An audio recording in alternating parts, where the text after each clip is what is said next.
Hey, what's up everybody? We're back for another deep dive class live stream here. So in today's stream, we're going to be taking a look at Hunter and Shaman, both of the male classes. I'm pretty excited about this one, mostly because of Shaman, but maybe Hunter too. We're going to check out Hunter for sure. That's what we're starting with on this live stream. So if you are interested in getting a in-depth look at either one of these classes, this is definitely going to be the video for you. Previously, I did Demon Hunter and Druid, so that video is up on the channel if you want to check it out. And I'm going to continue to do probably 2 classes per live stream that I do for these deep dives. And the way I'm doing this is kind of, I'm picking a class for the next stream, and then I'm also taking a class from like popular votes. So we got Hunter from the votes yesterday, and then I selected Shaman. So if there is a class that you want a deep dive for and you want it sooner rather than later, feel free to throw that in the chat, and I'll kind of look at what the overall opinion is at the end of the stream and decide what class is going to be next.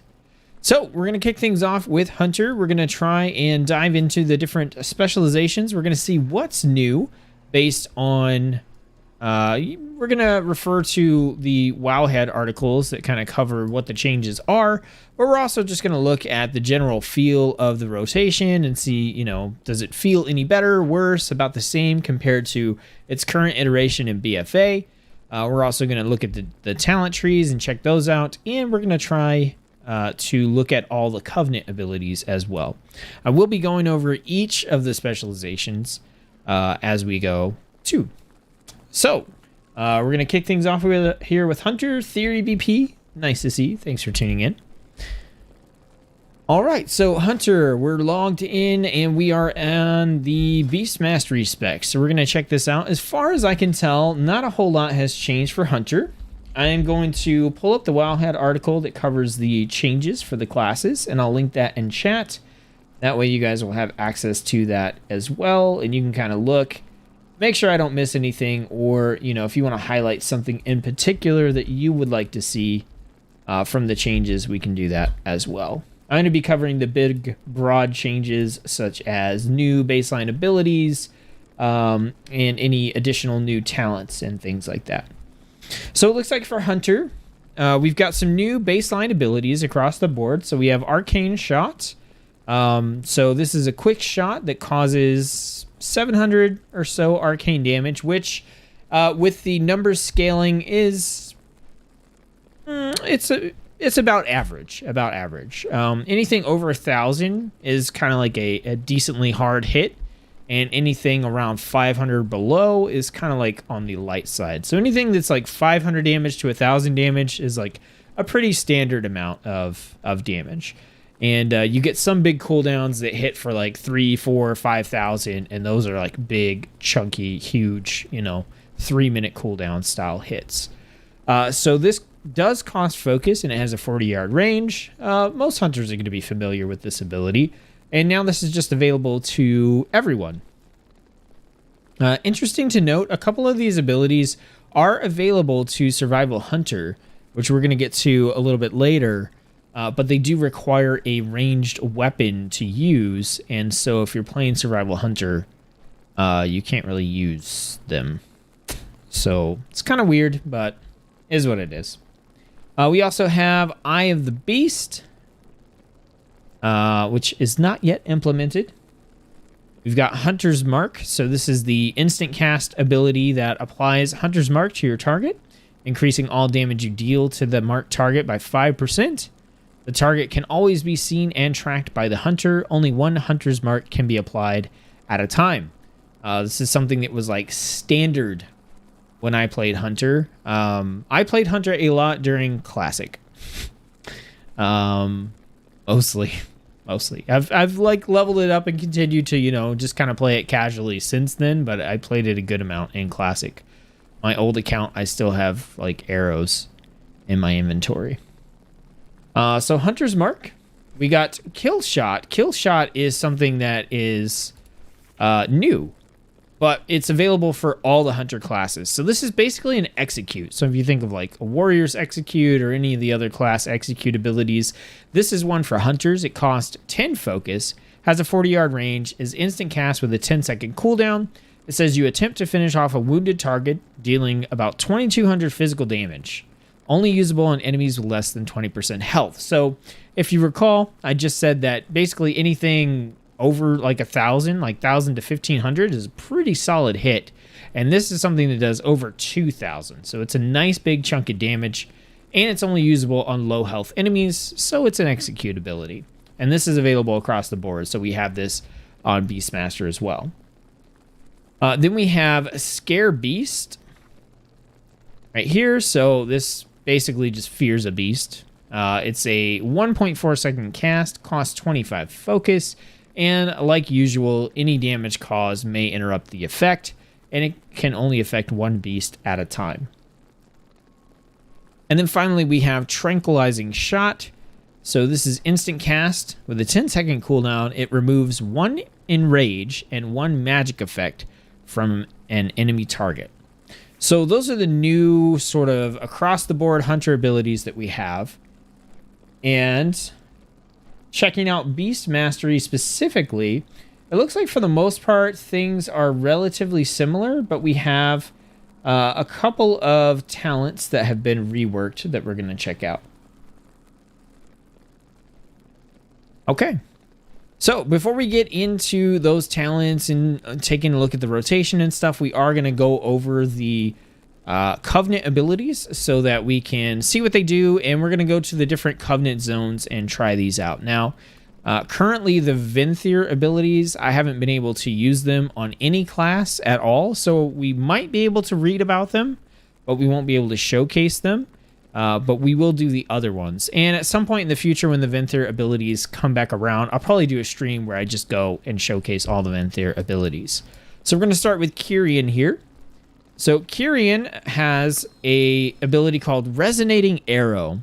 So this is instant cast with a 1-minute cooldown. You fire a resonating arrow to the target location that fills the area with echoing anima for 10 seconds. The effect causes your attacks to ignore line of sight to enemies in the area, and you have a 30% increased critical strike chance against them.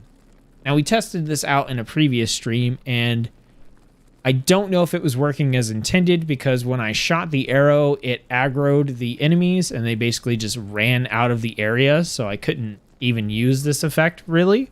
We'll see if it's changed at all today, but I'm pretty sure, I don't think there's been a patch that would have updated this yet, but we'll talk about it when we get to it. For the Night Fae,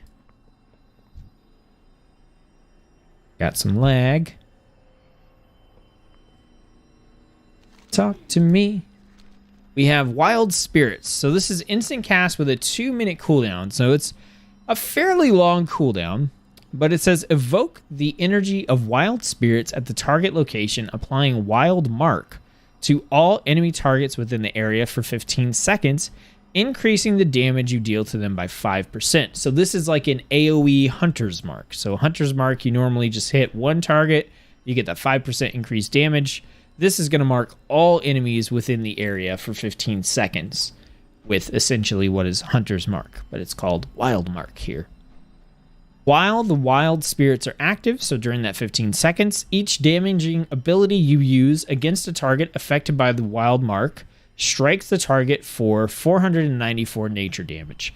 So not an insane amount of damage. This is kind of on the lower end of the damage spectrum, but we tested this out in a previous stream, and it's highly effective if you can use a like AoE ability. Let's say you hit Wild Mark and you've got like 4 or 5 enemies that have the mark on, and then you're in the area and you can spam something like multi-shot where you're going to hit up to 5 targets within 8 yards.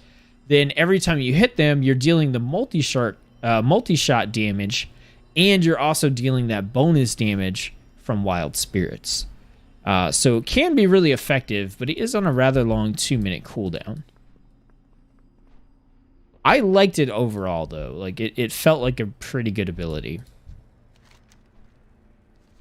On the Venthyr side, we don't have a description, Sometimes the ability shows up there and I can talk about it. Sometimes it just doesn't show up at all.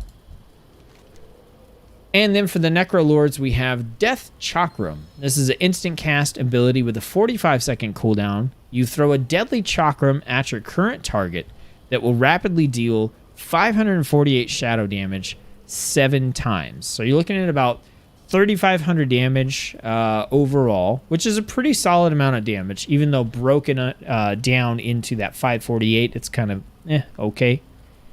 This will bounce to other targets if they're nearby. If there aren't any other targets nearby, it will just hit the same target like 7 times, which makes it pretty chunky. Each time the chakram deals damage, its damage is increased by 15%, and you generate 3 focus. So this gets pretty strong. It's also in a short 45-second cooldown, which means it's usable pretty often. I think out of all the Hunter abilities that I got to use, like I said, the Bastion one or the Kyrian one didn't seem to be working correctly, and the Venthyr one is not testable. I liked Death Chakram quite a bit, but I gravitate towards abilities that I can use frequently. So something on a 45-second cooldown that doesn't suck is something I'm going to gravitate towards, you know, just for personal preference.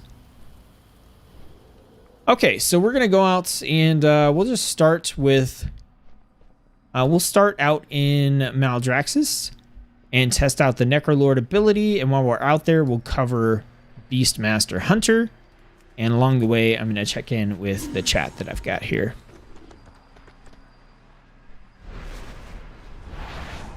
Murphy says, what did I miss this? Oh, thought I was done already and already posted it. No, I've just kind of, I've looked at most of the classes just kind of freeform during the first couple of streams that I did, but I didn't do like the deep dives on all of them. And I also, they were kind of all over the place, random with disconnects and all kinds of fun stuff. So these videos, like I have like obviously played and tested some of the classes already, but these are, you know, kind of the more organized ones where it's like, hey, if you want Hunter, it's this video. If you want, you know, Shaman, it's this video. OG Buzzy says, I love your guides, man. Keep up the good work. Hey, nice to see you. I think that's the first time I've seen you in chat, so welcome to the stream. Glad to have you. Murphy says, my survival hunter is going Necro. Yeah, survival hunter gang. I'm probably going to go Necro as well. I don't know. It depends. I think Hunter is probably going to end up being a third tier alt for me. So would it be third tier? It might be second tier. I don't know. So I know I'm going to have one character that I gravitate towards, and it's the first one I'm going to level to max level. And, you know, it's going to be the one that I put the most amount of time into. But I'm planning on having 4 different mains for Shadowlands, 1 for each Covenant. And so I'm kind of thinking of those as like my primary alts. And then all the other characters that I level up and play will be like secondary alts. So I'm pretty sure Hunter is going to end up in the secondary alt category for me. As a character that's not one of the main 4 that I'm playing, but is still one that I, you know, am going to play around with. And I need a category for stuff like Priest that I will begrudgingly level up and play and learn how to play well so that I can make guides and content for it. Okay, so I just want to show off the Covenant ability here. So we've got 3 enemies, 4 enemies. We got a bunch of enemies right here. We're just going to chuck this out. So this is the Death Chakram. So in this case, it looks like he's not close enough to the other enemies for it to jump. But you see, like, that one ability on its own with a little bit of damage from my pet killed that dude. And he's level 60, so he's equivalent level with me. So between ramping up the damage and it constantly bouncing on that one target, that pretty much did the trick. So we'll wait for it to come off cooldown, and I'll see if I can't get like 2 characters pretty close together. I should be able to do it with these 2 here. So ignore this. I'm not going to like get into the rotation here. I just want to see if I can get the death chakram to hit more than one character. There we go. Now it's jumping between the two of them. But you can see that's doing some chunky damage. It's pretty nice. And then we've got our little kill shot there.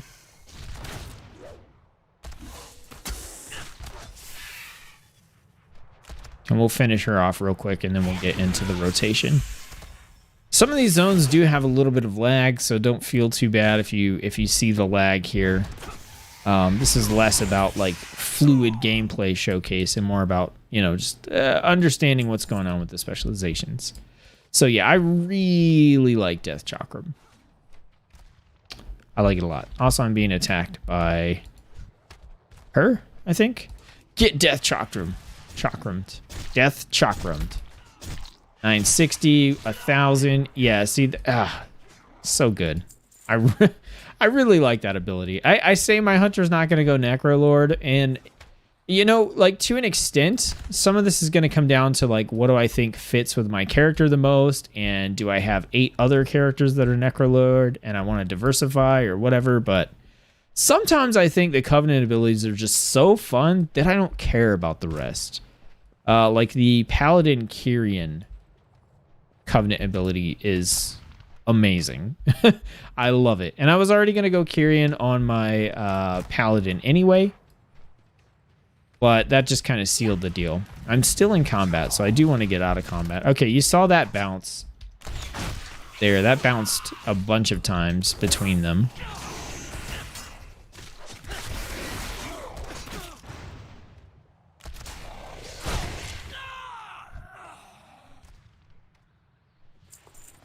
And we are still in combat. Why? All right, we're just going to run this direction until we get out of combat. So that is the Necrolord ability for the Hunters. Death Chakram, pretty cool animation. Just overall a pretty cool ability. And that nice, quick 45-second cooldown is pretty awesome. All right, I don't know if it's going to let me out of combat, but we're obviously not fighting anything, so we'll just keep going here. Okay, so for Beast Mastery, our passives, we've got Wild Call. So we have a chance on auto shot crit to reset the cooldown of our barbed shot. We have passive focus generation increased by 100%. Damage done by pets increased.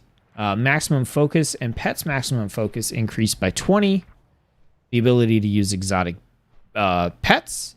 And then we have Beast Cleave. So after we multi-shot, our pet's melee attacks will also strike up to 5 other nearby enemy targets for 75% as much for the next 4 seconds. So pretty standard stuff from current Beastmaster.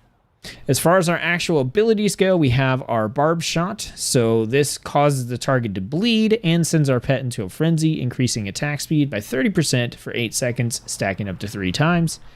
This generates focus and currently has 2 charges.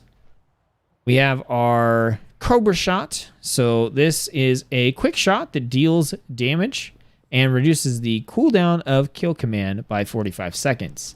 It cost 45 focus. This is kind of a good focus dump ability for us. So if we don't have anything else that we're wanting to spend focus on, we just Cobra Shot and we reduce the cooldown of Kill Command. Barb Shot, again, is a focus generator for us. So we get 20 focus over 8 seconds, which is a fairly long time. We have Kill Command. So Kill Command is instant and costs 30 focus. This gives the command to kill, causing your pet to savagely deal 1,300 physical damage to the enemy. So as you can see, Barb Shot bleed, fairly high damage. Cobra Shot damage is about average, and then Kill Command damage is pretty high as well. We've got our multi-shot for when we want to hit multiple targets, do a little bit of AoE, and we've got our Kill Shot Execute. So nothing super crazy here. The other abilities we have are like utility abilities or sort of big cooldowns. So we have Aspect of the Wild, 2-minute cooldown that gives us 5 focus per second and 10% increased critical strike chance for 20 seconds. We've got our Bestial Wrath, 1.5-minute cooldown that basically just damage pumps us and our pet. And we can Reduce the cooldown on Bestial Wrath by 12 seconds every time we use our Barb Shot. We've got Concussive Shot to slow the enemy. Counter Shot to interrupt. Intimidation to stun. And that pretty much covers it. Everything else is coming straight out of our, like, Every Hunter Has It book. Or we're going to change it up via talents. I'm going to see if reloading will get me out of combat here. Maybe it's just a bug. Nope, still showing me as combat. In combat. I mean, this does seem to be a bug. I should be able to, like, run away. If not, then I will send a bug report. I haven't encountered a bug.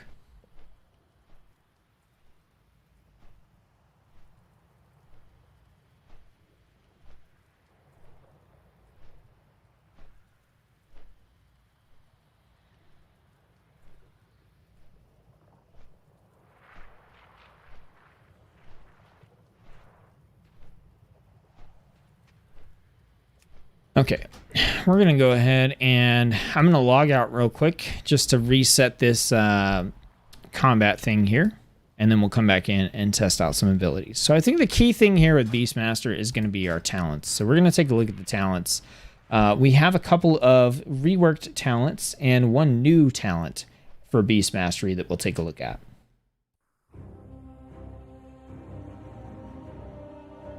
Hey Cass, how you doing?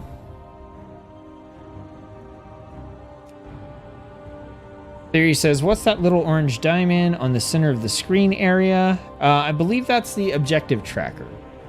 I'll double check. I'm loving Survival Hunter. I was Marks forever, but swapped to Survival and loved it. Did you get to play Survival in Legion?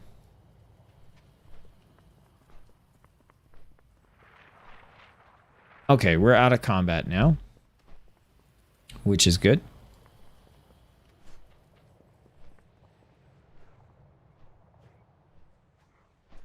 Okay, so basically what we're going to do, generally speaking, boring version of the rotation. I don't know why they put Cobra Shot on here 2 times. They do that on every hunter, in the beta anyway. Let's unlock action bars. So, pretty straightforward. We kill command. We throw Barb Shot for some bleed and some focus regen. We start dumping into Cobra Shot to reduce the cooldown on kill command. And if our target gets low, we kill shot. Like pretty standard Beastmaster stuff. If we don't need the focus, we can go straight into a Cobra Shot just to spin some of that. That way we don't generate more focus than we actually need. So right here we're on full focus. If I kill command and go straight into Barb Shot, I'm like might be wasting some of it. So you can kill command Cobra Shot and then go into Barb Shot to regen that focus for the next kill command if you need it. So kill command, Cobra Shot, Barb Shot, we could Cobra Shot again, and kill shot. Pretty straightforward. So let's see if we have any talents right now that are affecting that rotation at all, and we'll take a look at the reworked and new stuff too. So the reworked talent is Bloodshed, which is down here on the bottom. We also have 2 new talents, Scent of Blood, which we are using. Well, sorry, this is reworked. And we have Venomous Bite, which is reworked as well. And Venomous Bite.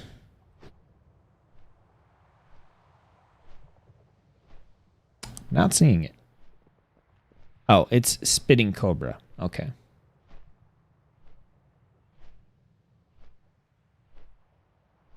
Yeah, okay.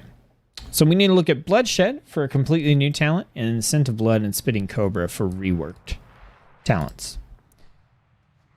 All right, so Scent of Blood says activating Bestial Wrath grants 2 charges of Barbed Shot.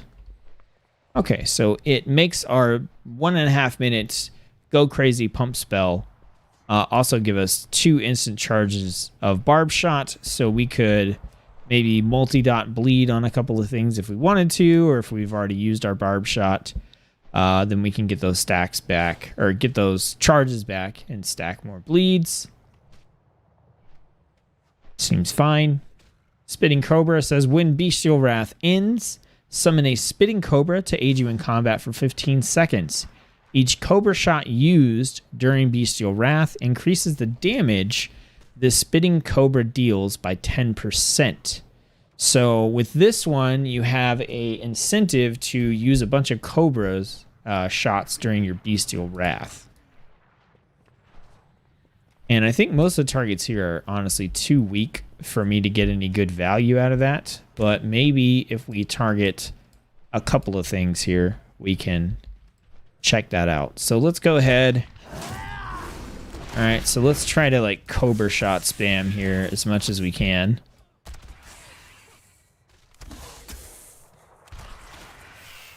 I'm literally just trying to focus on Cobra shot spam.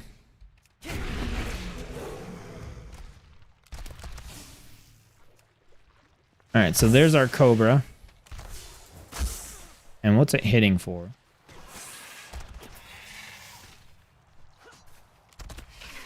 Let's check combat log.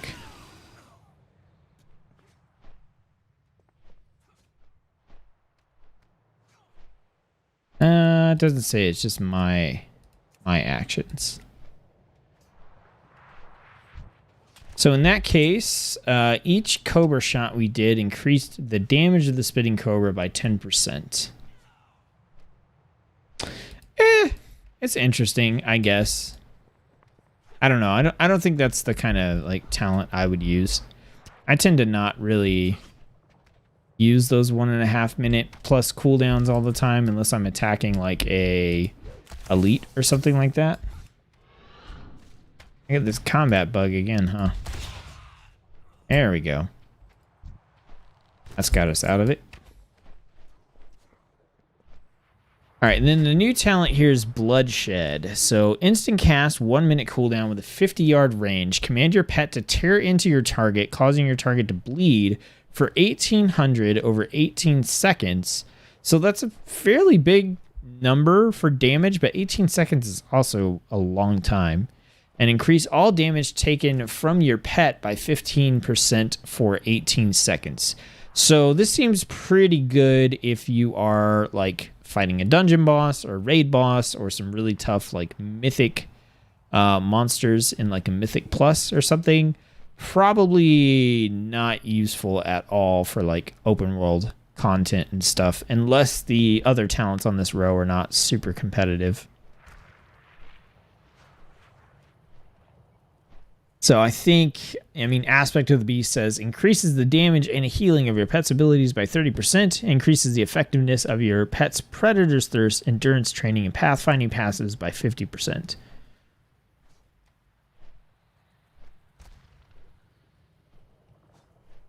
Yeah, so that's probably just the better, like, open world talent. But this one here, this is a constant 30% increased damage from your pet's abilities, but this also adds a bleed on there. Is that... I don't even know if that's, like, that good.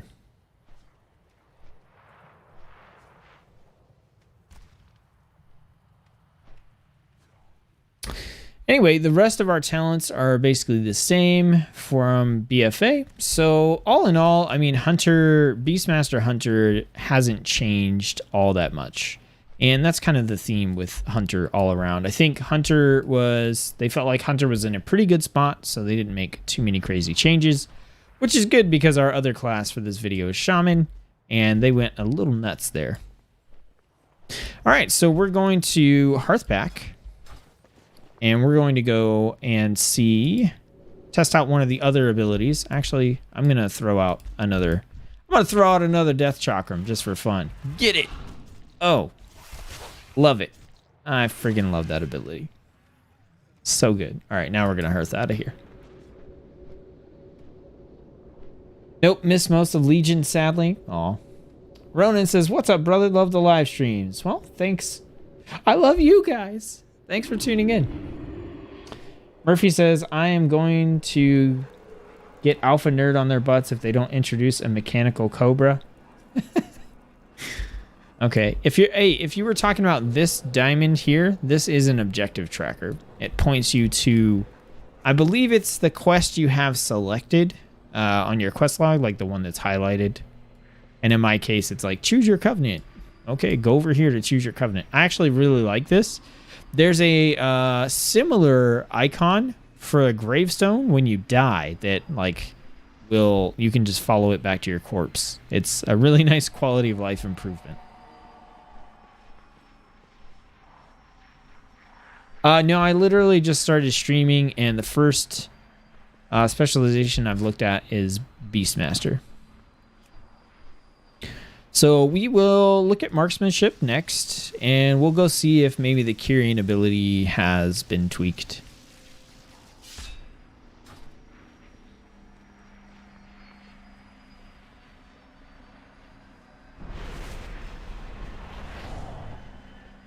And that kind of works out, because I did want to test the Night Fae ability with Survival Hunter, because I think it could be kind of interesting. Okay, so we want to go over to Bastion.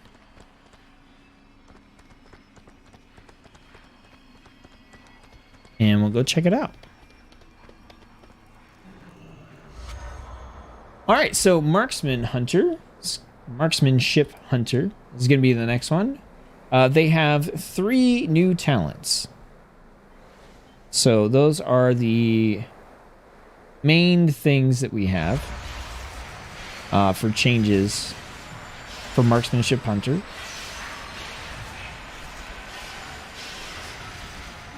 Now there are some like smaller subtle changes to some of the abilities in here, but I'm kind of focused on the bigger picture, not the min-max picture. Like, definitely want to kind of go in and explore these talents in the rotation and stuff, but I could sit here for an extra like 2 hours and nitpick over these little details that could still be tweaked because they're like numbers changes or they apply to a certain rank of the spell or that kind of stuff.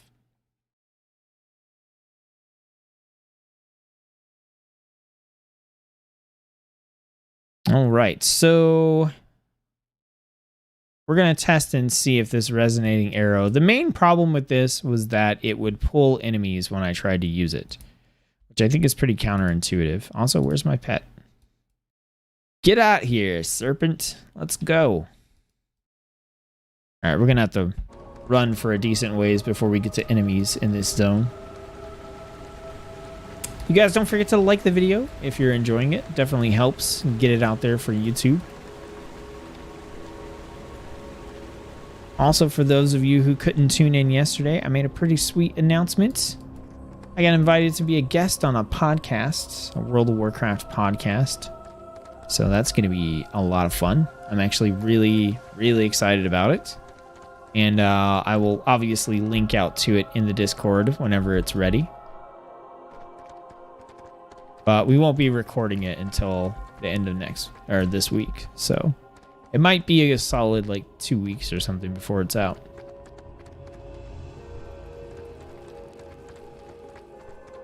Okay, so looking at Marksmanship Hunter, we've kind of gone over the Hunter abilities that are there across the board.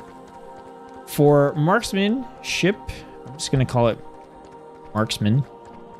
Passive, we have trick shots. So when multi-shot hits 3 or more targets, your next aim shot or rapid fire will ricochet and hit up to 5 additional targets for 50% of normal damage. We got precise shots, so aim shot causes our next 1 to 2 arcane shots or multi-shots to deal 75% more damage. Our mastery, the range of all our abilities is increased and the damage of all our abilities is increased as well. Also, that is why my pet went away. Duh. Okay, fine. I'll put him on my bar. My pet went away because we're marksman, and marksman has the lone wolf passive ability by default. So increase your damage by 10% when you do not have an active pet. It's no longer something that you have to talent into.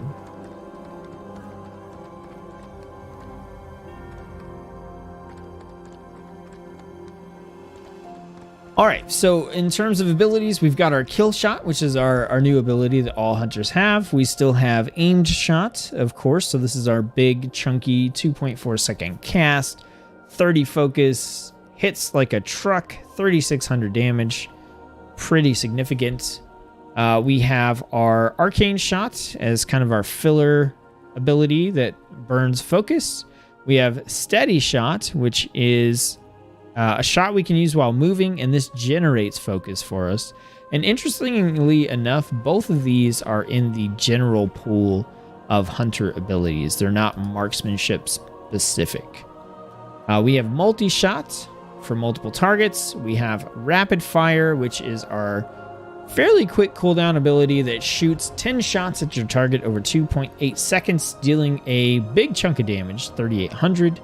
Each shot will generate 1 focus, so we get 10 focus from that. And then we have some of our utility and kind of bigger cooldown abilities. So we've got concussive for slowing, counter for interrupt.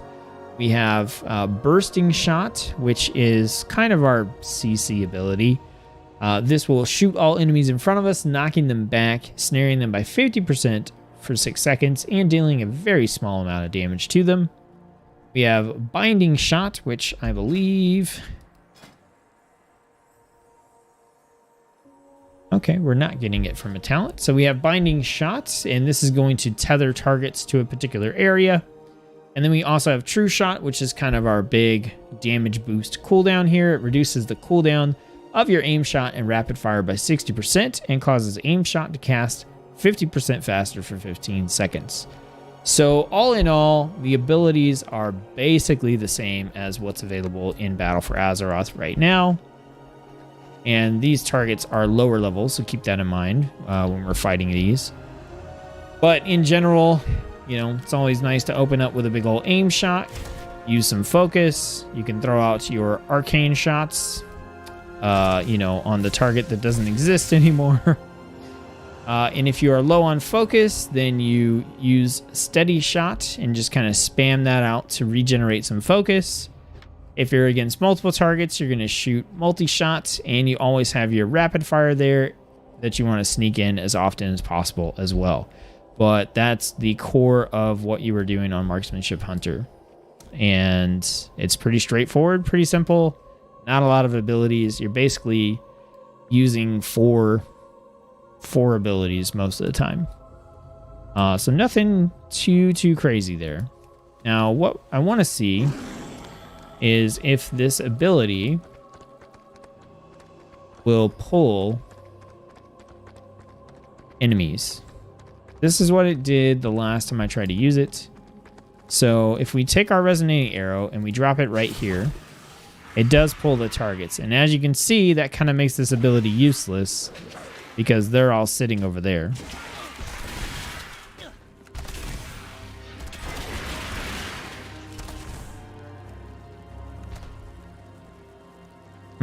Got some lag here for sure.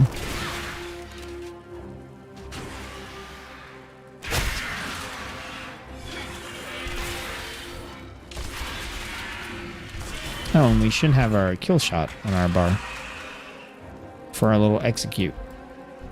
So what I believe should happen, and what I've seen happen in other videos, is when you put down the resonating arrow like over here, it should not pull the enemies. They should just stay there, and then you're able to shoot them. Like, if I threw the resonating arrow down here, I'd be able to go behind this thing and still shoot that guy through the wall. Like, line of sight would not matter. But currently, it is pulling the targets when you cast it, and then they don't stay in the area, and they have to be in that area for you to be able to ignore line of sight and also get the 30% increased critical strike chance against them. Now, I think this ability, when functioning correctly, is going to be pretty awesome because you're going to be able to throw out that resonating arrow and then target this one guy, and then when you open up with an aim strike, that 30% extra critical strike chance on that is going to be absolutely insane. I mean, out here the enemies are pretty low level, so we're just like one-shotting them anyway. Mostly.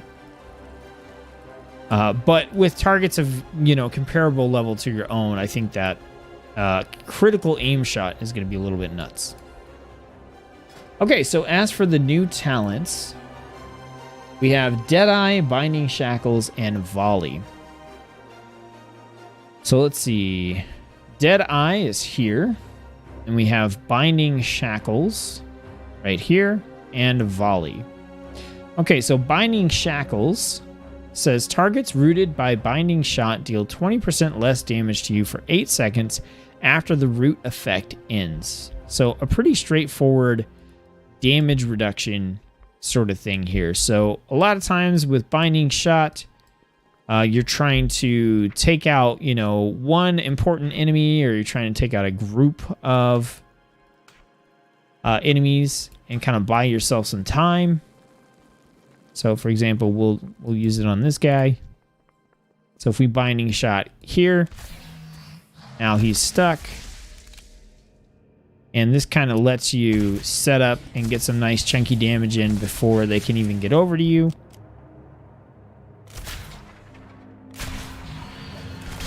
And if we have Binding Shackles, then when those when the Binding Shot came off, they would be doing 20% less damage to you for 8 seconds, which in the case of a typical enemy is probably going to be 20% less damage to you until they're dead.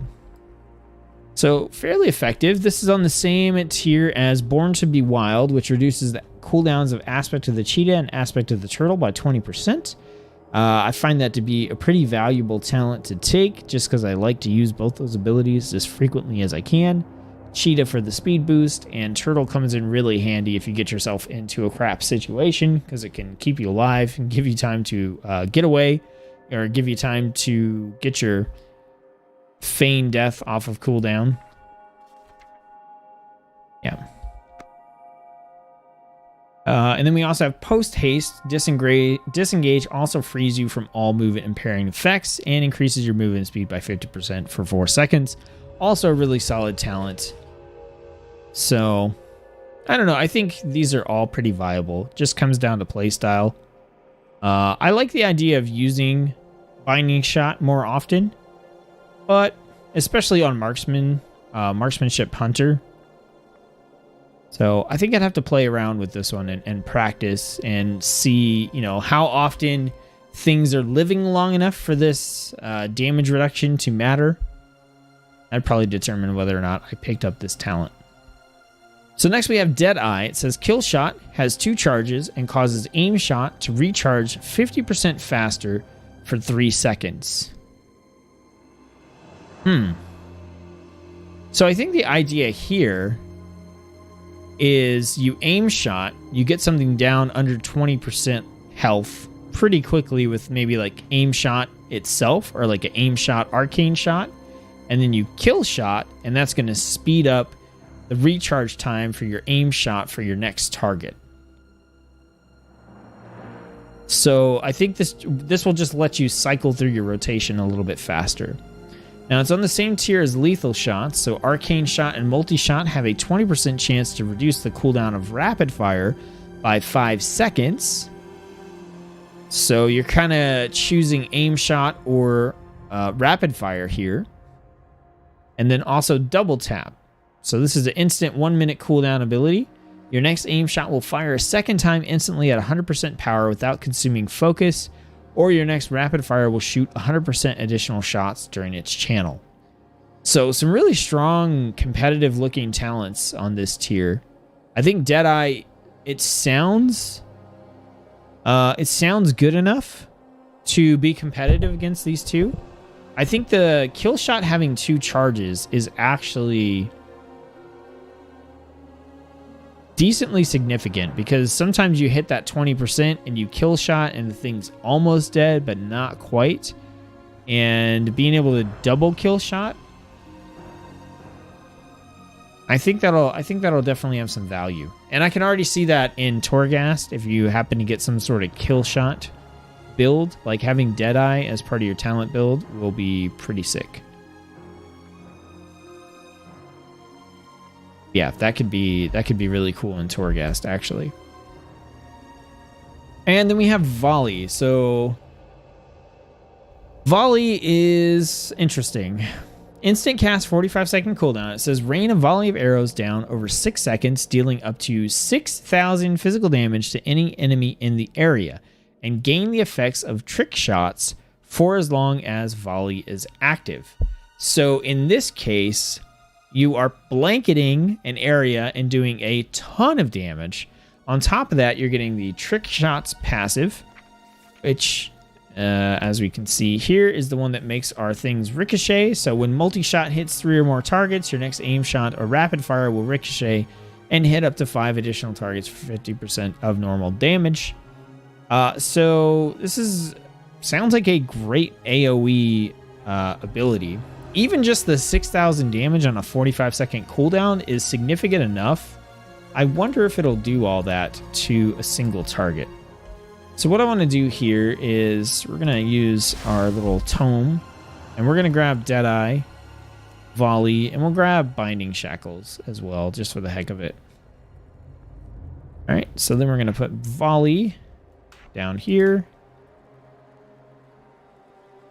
and we can test it out. Okay, so this is the one for kill shot and aimed shot. So let's do kill shot. Boom. That actually does make aim shot recharge fairly fast. So it's an 11-second recharge. So if we open with it, this thing's just gonna die like right away.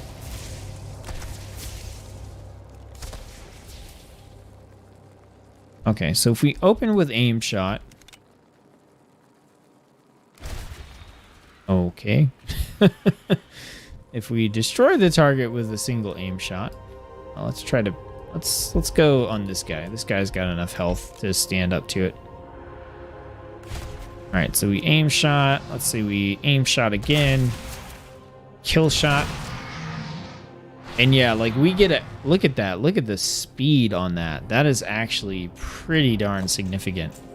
Now the question is, do you want to go into aim shot that quick? So let's try this on a couple of different targets here. So we instant killed that one. All right, let's do another one. All right, kill shot. And then we've got an aim shot. Kill shot. And we've got an aim shot.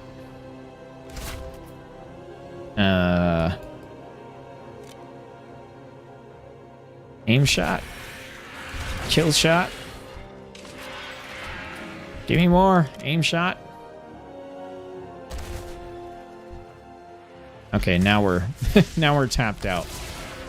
I know that loop is not going to feel quite that like back and forth on characters that are close to our own level, but that's actually pretty sick. I kind of like that aim shot, kill shot, aim shot, kill shot. I mean, realistically, you're probably going to be doing like aim shot, and then you're going to use your 2 charged up like arcane shots, right? So you'll do something like aim shot,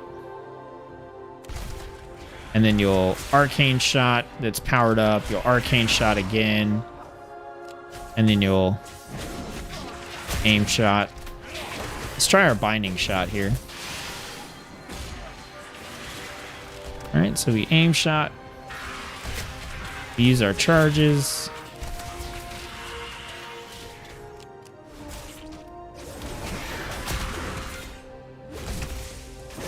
Kill shot and aim shot. Yeah, I actually really like that talent. That's anything that lets me aim shot that much, I'm a big fan of. What do you guys think? Deadeye sounds insane. Yeah, it feels real good. Like I said, I know I'm fighting against characters that are like pretty significantly lower level than me, but That still feels really good. I like it. And then we have volley. So let's try volley. I think this is just gonna absolutely destroy the characters or the enemies that are out here. But maybe if we can grab enough of them. Let's see if we can get a few here. And if we get this big guy, he should have enough health, right? We just volley, and then we rapid fire. Make an aim shot.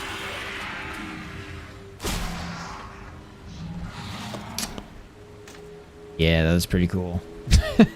I love volley abilities. I love them. And this is on a 45-second cooldown, so that's usable fairly often.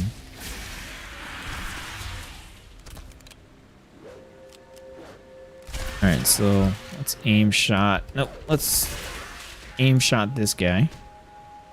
Right. Okay, never mind. These guys are just too weak for it. Volley into rapid fire was cool, actually. But I like Deadeye. Yeah, I'm already looking at this like, okay, so you could do like volley plus lethal shots.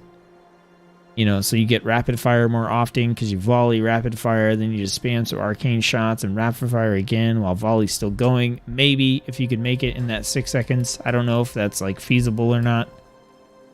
But either way. Ugh.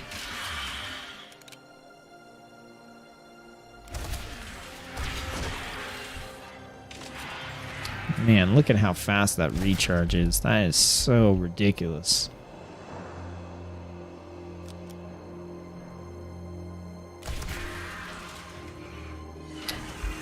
Okay, so that's a look at Marksmanship Hunter.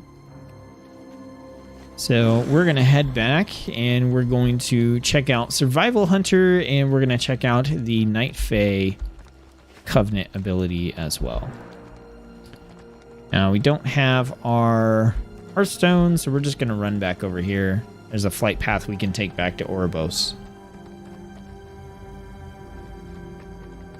Okay, yeah, so Deadeye feels pretty fun. That's a nice loop. I like volley as well.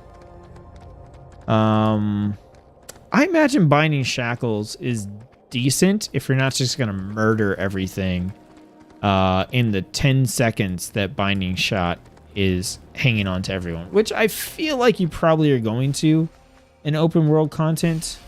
So I don't know if I would take binding shackles. I'd probably stick to Born to be Wild purely for like questing and open world content. If you're taking more than 10 seconds to kill something in those situations, then it's probably a rare spawn or an elite or something you're fighting with a group. And at that point, like, you're just not doing that often enough to have an entire talent dedicated to it.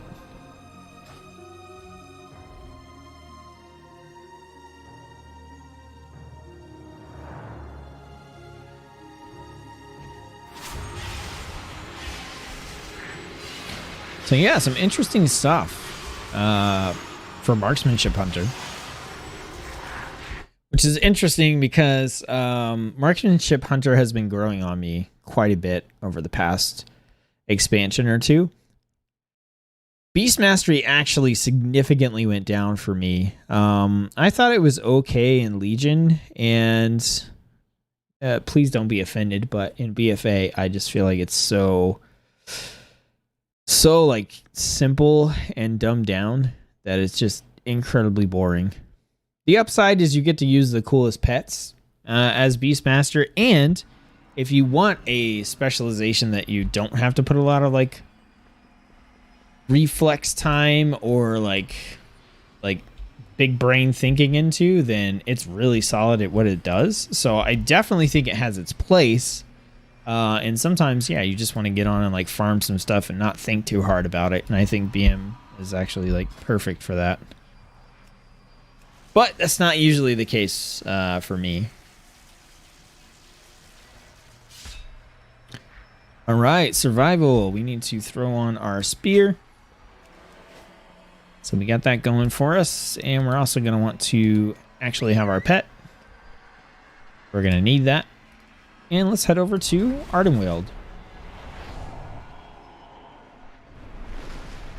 And I was already where I needed to be. All right.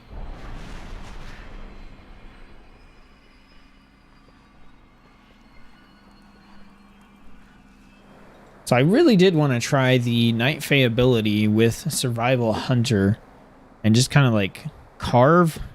Yeah, just like carve spam.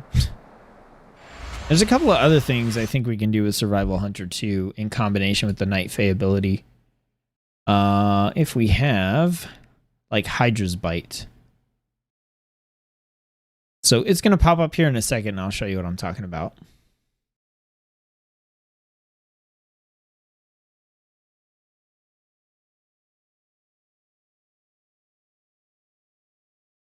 Sound effect needs to go away.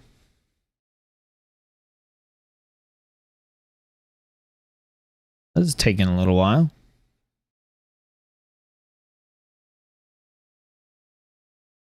Oh, it just didn't pop up early. Of course. Okay, so remember when we cast Wild Spirits, it applies, basically puts Hunter's Mark on everything in the area for 15 seconds. Then, while that mark is active, each damaging ability we use against a target affected does additional damage, basically. So, ideally, like if we cast this, I don't know if you want to cast this on like a single target in its default form here, because it is a 2-minute cooldown, and really all you're doing is getting some additional damage out of it, but not a lot. So, you know, I'm thinking most of the time you want to use this when you're going to hit multiple targets. And if you're going to be hitting multiple targets, then you're going to want to use damaging abilities that hit multiple targets so that you can get this bonus damage on all of those targets. Because all of a sudden, instead of just getting 493 on a single target, if you're like multi-shotting or something, and 3 different enemies have this up, you're dealing an additional 1,500 damage with every ability you cast, and that's a fairly significant amount. So, obviously, if you are on a hunter with the bow, then you have your multi-shot, right? On Survival Hunter, you're going to have Carve, right? Carve is your sweeping attack that strikes up to 5 enemies in front of you for 387 damage. So this is now going to do, that's about 400, and this does about 500. So now you're hitting like 800 per carve. Plus that damage is increased by 5% because they have the mark on them. That's pretty sick. Carve costs 35 focus though, and so you're going to be spending that focus on that. And you also have a 5.7 second cooldown here. So you're probably only getting to carve 2 or 3 times per use of this cooldown, which is not that great. And as a survival hunter, you don't have a whole lot of other ways by default that you can hit multiple targets. I think you've got Wildfire Bomb, so you can hurl a bomb at a target, exploding for 1,200 fire damage in a cone and coating enemies in wildfire, scorching them for 1,200 fire damage over 6 seconds. This is another way you could use that AoE ability, but it's got a 17-second recharge time, and it has 2 maximum charges, but I'm actually getting that from a talent itself. So by default, you're just going to have the 1 Wildfire Bomb with the 17-second recharge. So you're looking at maybe 2 carves and a Wildfire Bomb is like what you could get in by default with this Night Fae ability. However, you could do something like, if you have the 2 charges of Wildfire Bomb, you can obviously hit twice with that, right? But I think if you were going to go Night Fae, you could do something like take Hydra's Bite, right? Serpent Sting fires arrows at 2 additional enemies near your target, and its damage over time is increased by 20%. So Serpent Sting costs 20 focus, is instant cast, and doesn't have a cooldown. So as long as you have the focus, you could spam the crap out of Serpent Sting, which is not really how it's intended to be used because it does a damage over time thing. So you're usually just like putting the serpent sting dot onto something and then going on to your other abilities.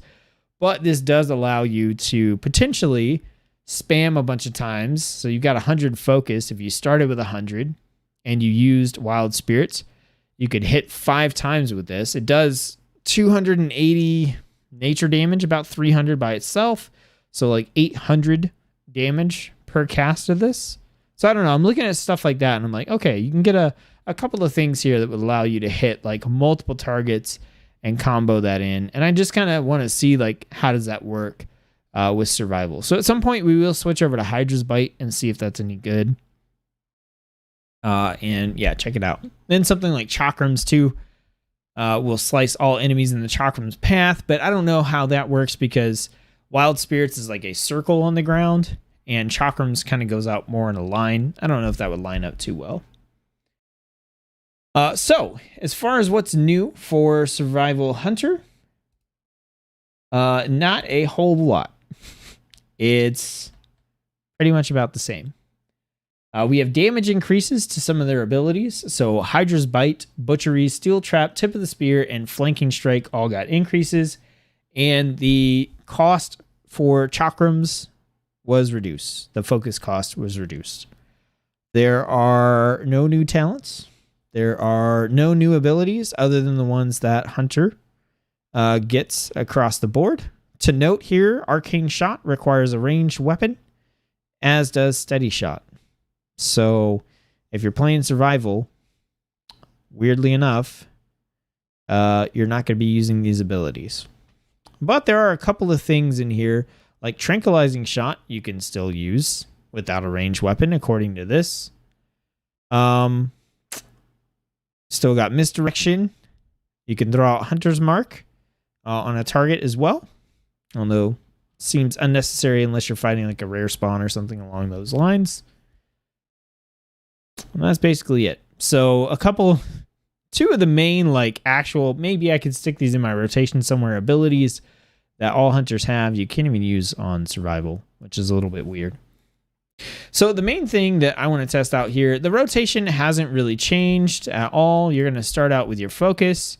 In terms of abilities that we have, we've got Carve, which we talked about. That's our focus spender that hits multiple targets. We have Raptor Strike, which is our focus spender that hits a single target.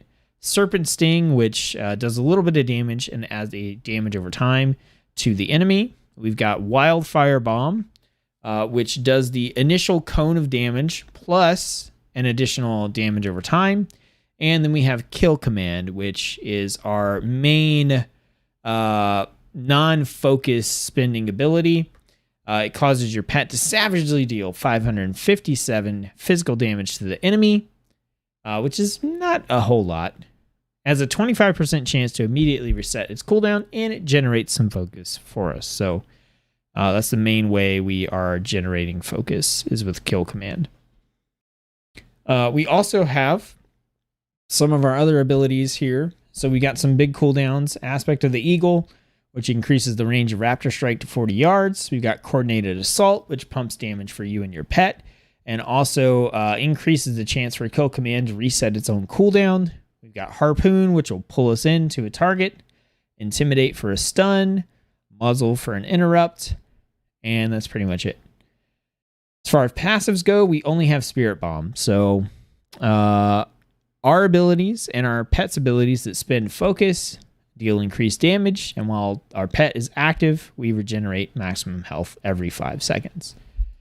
So in terms of fighting, it's standard, basically the same as what you're doing in BFA. So what I want to check out is the little wombo combos we can do with Wild Spirits.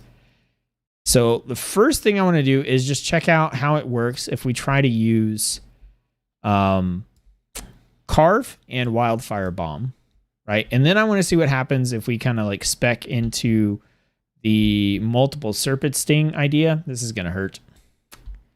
Yep. I keep forgetting if you're on the mount, like you actually overshoot the pool.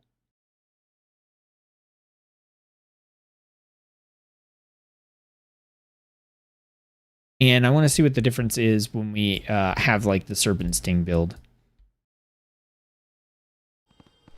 Turn the sound effects on back here, or back on here. All right, so we have some level 60s up here. So the first thing we can do is just kind of show like the standard deal here.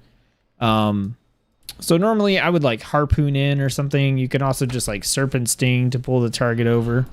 Right, we Raptor Strike, we Kill Command to generate some more focus. Raptor Strike, we got our Wildfire Bomb. You know the deal. Nothing too crazy. So, let's go over here. I know we can get at least like 3 things in a group. And I kind of want to put the pet on passive and just check these out. So let's see if we can grab this one, and this one. All right, so we drop this, and then we carve into Wildfire Bomb. Do whatever we can, and we carve here again. Get some kill commands in here. So that was okay, right? Obviously, I could have done better. You know, get some kill commands and stuff like that in. But what I want to do now is spec into this Serpent Sting idea and see if it works out any better. So we could also do something like take Butchery, which has 3 charges, and that'll let us spam 3 charges for 30 focus for a total of 90. But in that same amount of time, if we have Hydra's Bite, we could just spam 4 Hydra's Bites. Butchery does do a much larger amount of damage. So, I don't know. One or the other. I'm not sure which one would be better. Just have to test it out. So if we're going to go here, then we do Hydra's Bites. And I don't know if anything else really matters.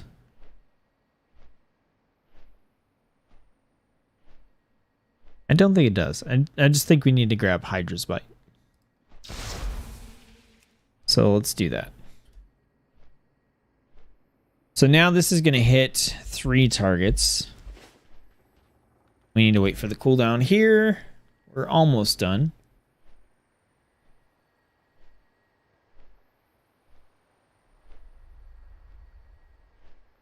And so we're going to do the same thing. We're going to try to grab like 3 of these cats. And basically I'm going to put down Wild Spirits and just try to slam Serpent Sting until I'm out of focus. And while Serpent Sting is on the global cooldown, I might throw in like a Carve or a Wildfire Bomb. All right, so here we go. We're going to grab that one. Going to grab these, hold them over.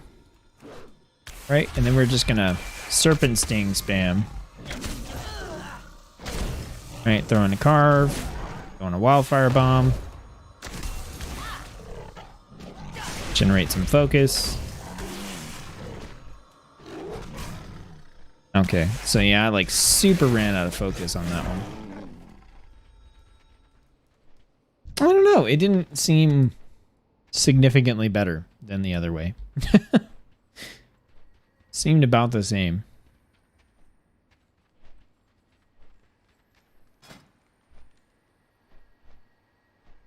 So maybe it doesn't make that big of a difference. I mean, having 2 charges of Wildfire Bomb, that was also pretty nice. And that kind of, yeah, we just got rid of our focus super fast there. I don't know. As you can see, Survival Hunter is pretty much the same. Nothing, like no new talents, no nothing. It kind of makes me sad. Honestly, I was hoping we would get like something, but all in all, like I will say, like I still think like Survival Hunter is still a fun spec, but just given the fact that there aren't any changes that were really made and some of that insanely fun stuff that we were doing over as Marksmanship Hunter, which speaking of, I kind of want to jump over and try some of that on these level 60s. I think I might actually just main Marksmanship Hunter. Not main it as... okay. Let me rephrase that. I think that I might play Marksmanship Hunter as the spec of choice when I play it. That's a little better. All right, so let's get our bow. And let's see here. So we got our aim shot, right? Oh, straight into a kill shot. Dang. All right, into an aim shot. Right, and then we get our powered up arcane shots in. By that time, it's kill shot time. We target. We got aim shot. Right, arcane. Into kill shot. To aim shot. Into kill shot. Into aim shot. This is kind of silly. Get those arcanes off. Kill shot. Oh, and now I'm out of focus. So we just gotta steady shot spam this guy. Or do we? Or did we just do this? And then rapid fire shoot some stuff. Look at that. Disgusting. Yeah, that feels good. Okay, Marksmanship Hunter is pretty dope. With these new talents, I like it. Yeah. Alright, I'm sold. I'm sold on Marksmanship Hunter. 100%. I like it. All right, so that is the Hunter class deep dive. Not too crazy there because you just didn't have a lot of changes to Hunter. But we're going to switch over to Shaman now and check out Shaman. And there are a ton of changes to Shaman. So I'm actually really looking forward to checking out Shaman. It is a pretty high contender for one of my mains and possibly my number one, like, priority main character.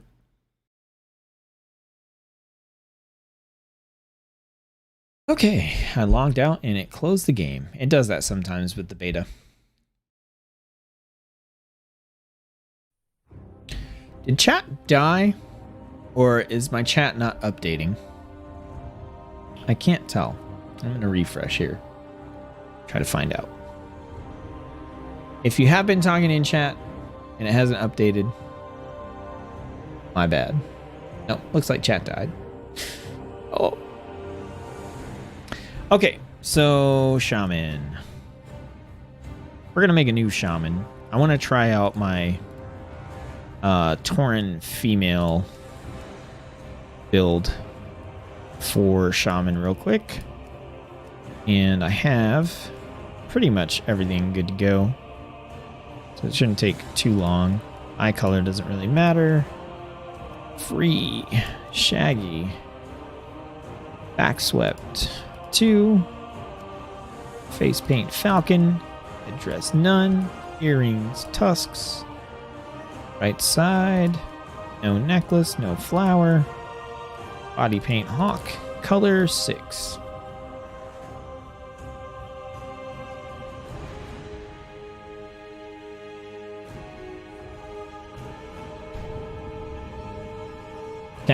Cass, just a question mark? What's the question mark? No, I made a hunter. Ugh. You guys let me make a hunter. Made a fool of myself. Alright, let's try that again. 214. 1. Free. Shaggy. Backswept. 2. Falcon. None. Tusks. Right. None. No flower. Hawk. And 6. Oh, making sure chat works. It does work. You just ain't talking.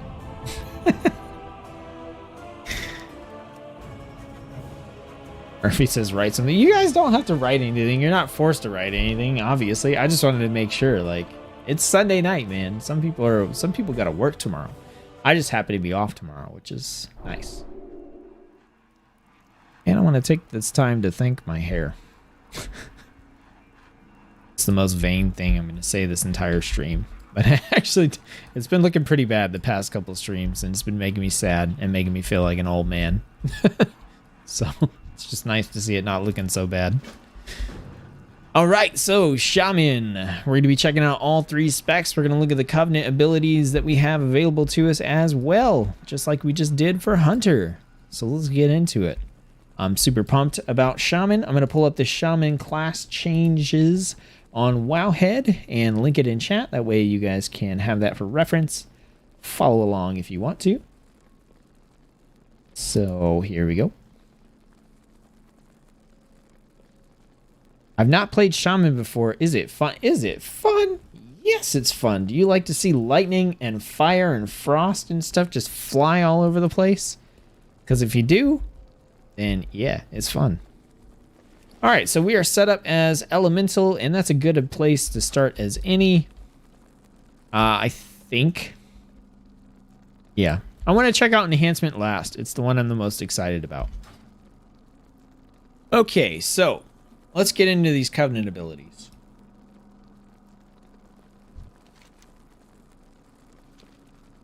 So for Kyrian, we have Vesper Totem. Instant 1-minute cooldown. Summon a totem at the target location for 30 seconds. Your next 3 damage spells or abilities will cause the totem to radiate 768 arcane damage to up to 6 enemies near the totem. And your next 3 healing spells will heal up to 6 allies near the totem for 1500 health. Casting this ability again while the totem is active will relocate the totem. Now, I know from listening to other streamers that the way this works is it's not your next 3 damaging spells or 3 healing. It's your next 3 damaging spells and your next 3 healing spells. So it's like 3 sort of charges for both of those. So it's kind of nice. It lasts for 30 seconds. You could reposition it, but it means it kind of incentivizes you, I think, to do a little bit of healing, regardless of what your spec is. I don't know how good this is solo. I guess you don't mind having a bonus bit of healing to your own heals when you're out there, and the radiating of damage is, you know, always going to be good out there in the open world. And then we have the Night Fae ability is Fae Transfusion. Oh yeah. This is the one that I tried and kind of screwed up a little bit. So this is channeled. It has a 2-minute cooldown. It says transfer the life force of up to 4 enemies in the target area, dealing 4,600 nature damage to each enemy over 2.8 seconds. That is a huge amount of damage. 4,600 is a ton, especially for an AoE ability.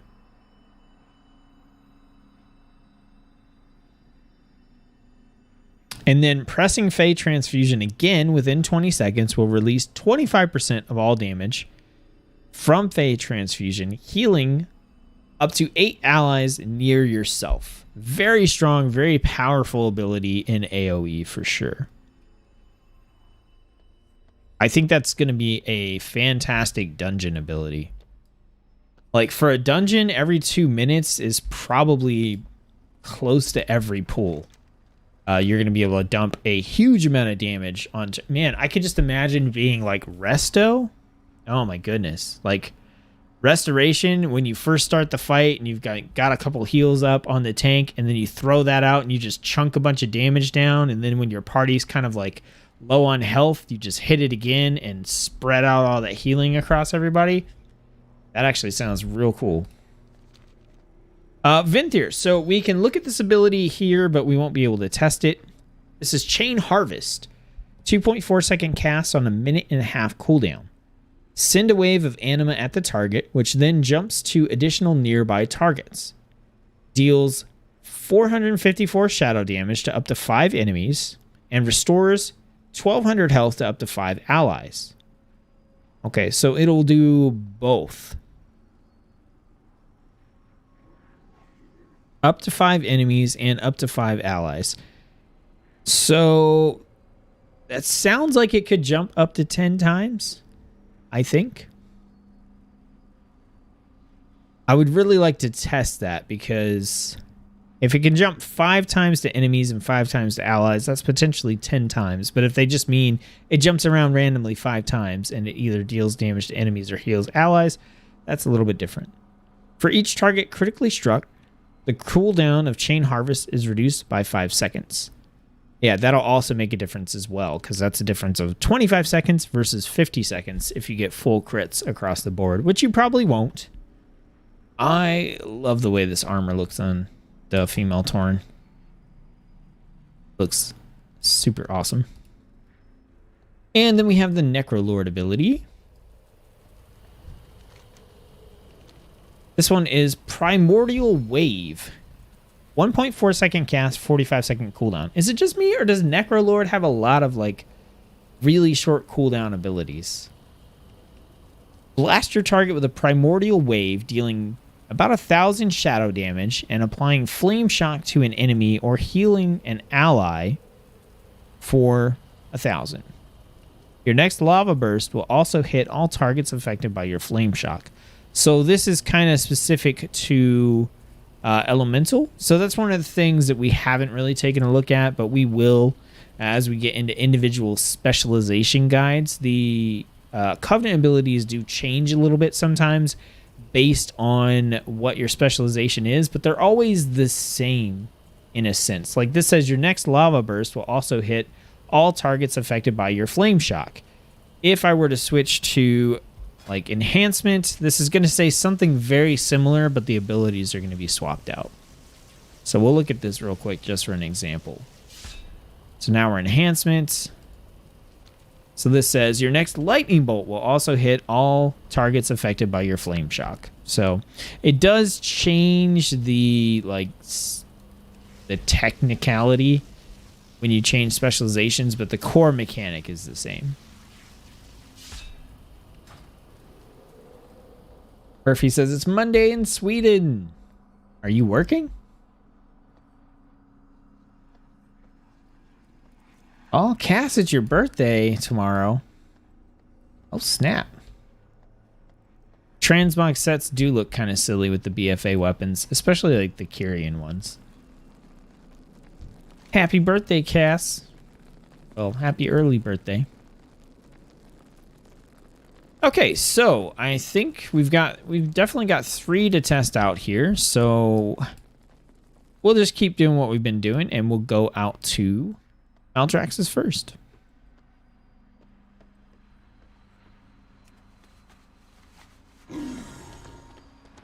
So we'll go out to Maldraxxus, and we'll check out Elemental, and we'll also check out the Necrolord Covenant ability for Shamans.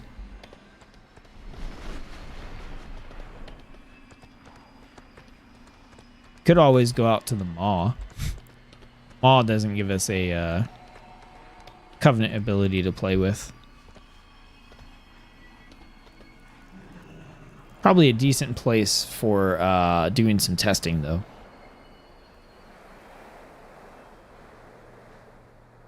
Oh, you're on vacation. Nice. I'm going to be taking vacation when Shadowlands comes out.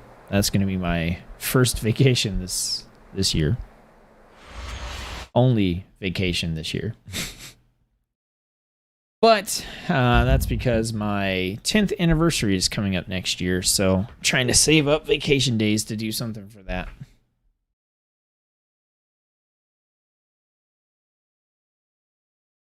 Okay, so Elemental Shaman. What do we have that's new here? All right, so General Shaman changes. We have new baseline abilities and the removal of one ability. So Searing Totem is no longer a thing. And for baseline abilities, we have Chain Heal. So this is our multi-target heal that heals the first target and then jumps to 2 other targets, and the healing gets reduced with each jump. We have Chain Lightning, similar thing, but this is a damaging ability that's going to hit multiple targets. We have Healing Stream Totem. There we go. So it summons a totem for 15 seconds that heals an injured party or raid member within 40 yards for 474 every 2 seconds, pretty much. 30-second cooldown, very useful regardless of the situation that you're in. We've got Flame Tongue Weapon. So they brought back the weapon imbuements. So Flame Tongue is one of those. The other is Wind Fury, but that's only for enhancement. So Flame Tongue Weapon will imbue your weapon with the element of fire for 1 hour, causing your attacks to deal additional fire damage. Then we also have Flame Shock available across the board. So this does a little bit of fire damage, then puts a fire dot on the target. We also have Frost Shock across the board. This does a chunk of damage and then reduces the target's movement speed by 50% for 6 seconds. And then Lightning Shield is available to everyone without having to talent into it. So you surround yourself with a Shield of Lightning for 30 minutes. Melee attackers have a 100% chance to suffer 19 nature damage and have a 100% chance to generate a stack of Fulmination, which is specific in this case to Elemental Shaman. Fulmination is a charge or a stack that we're going to be generating. And you can only have 1 elemental shield available at a time, or active at a time. I believe the only other elemental shield that's currently in the game is Earth Shield, which is Restoration Shaman specific. So if you're on elemental or enhancement, it's just Lightning Shield. So we get ourselves queued up with Flame Tongue and Lightning Shield. That's kind of our prep there. So let's get into Elemental Shaman. So there's a couple of things going on here. For the most part, the rotation is exactly the same. One huge change is that Maelstrom is no longer a resource that we use as any type of shaman. So Maelstrom is totally gone. The rotation and everything is primarily tied to cooldowns.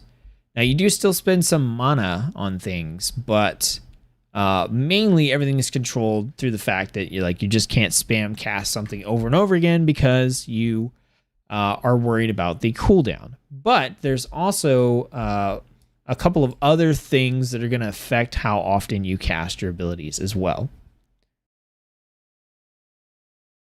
So those we're going to get into when we look at our passives. So we have Mastery, Elemental Overload. So we still have the chance to trigger a second cast of Lightning Bolt, Lava Burst, or Chain Lightning that deal 85% of normal damage. We've got Lava Surge, so our flame shock damage over time has a chance to reset the cooldown on Lava Burst and cause the next Lava Burst to be instant. We have Fulmination, which is new. We're going to look at that in a second. We have Elemental Fury, so our damaging critical strikes deal 250% increased damage instead of 200. And then Fulmination here. So Lightning Bolt and Lightning Bolt Overload. So casting Lightning Bolt and the second Lightning Bolt that can be cast through our Mastery have a 100% chance to generate a stack of Fulmination, up to 8 stacks. Okay? Earth Shock will discharge all stacks of Fulmination on the target, causing an extra 101 nature damage per stack of Fulmination. So we generate Fulmination through Lightning Bolt and the Overload, and also by being hit while we have Lightning Shield up. In its default state, our Earth Shock is kind of our single target finisher, if you will. And it does 424 nature damage just by default. But for every stack of Fulmination we have, it's going to deal an additional 101. If we hit 8 stacks of Fulmination, then when we throw out this Earth Shock, it's going to do basically triple damage, right? It's going to hit for about 1300, somewhere in there, instead of 424. So if you wanted to, you could just constantly spam Earth Shock a whole bunch of times, but you're not really doing yourself any favors because you want to build up those stacks and then just hit with a really chunky, really hard-hitting Earth Shock. So our typical single target rotation is going to be to go ahead and cast like a Lava Burst, get our flame shot going on the target, start spamming lightning bolt to build up fulmination stacks. And then either when we have max fulmination stacks or when the target is just about dead anyway, we kind of use our earth shock as an execute, right? And that's the general flow for single target. Open up the lava burst, throw in the flame shock, and we do that so that we can get the free procs potentially of lava lash. Right, target's almost dead. We've got 4 stacks of fulmination. We could earth shock there and hope that it crits and does a chunky bit of damage. But as you can see, it didn't kill him off, right? So we could have waited for more fulmination stacks instead of spending it at 4 when we thought we were going to be able to kill the target. So let's see if we can get an enemy that we can fight kind of by ourselves here. Now we're at 6 stacks of fulmination, so maybe a good thing to do would be to open with the lightning bolt to reset the time on those. And then we can go ahead and get some of our other stuff going here. So we're at 8 stacks of fulmination. So we want to use them on that earth shock. We got a proc for a free lava lash. We're going to cast that. We're going to go back into lightning bolt. And as you can see, this keeps the stacks here too. So if we can kill the target without using the earth shock, then we can just keep stacking our fulmination for the next target, right? So we're going to lava burst, flame shock. We're going to build up lightning bolts. Got a free cast of lava burst. All right, we're at 6 fulmination stacks. Lightning bolt here. And we get earth shock for a big chunk of damage. And you get the general idea, right? So that's what we're doing against a single target.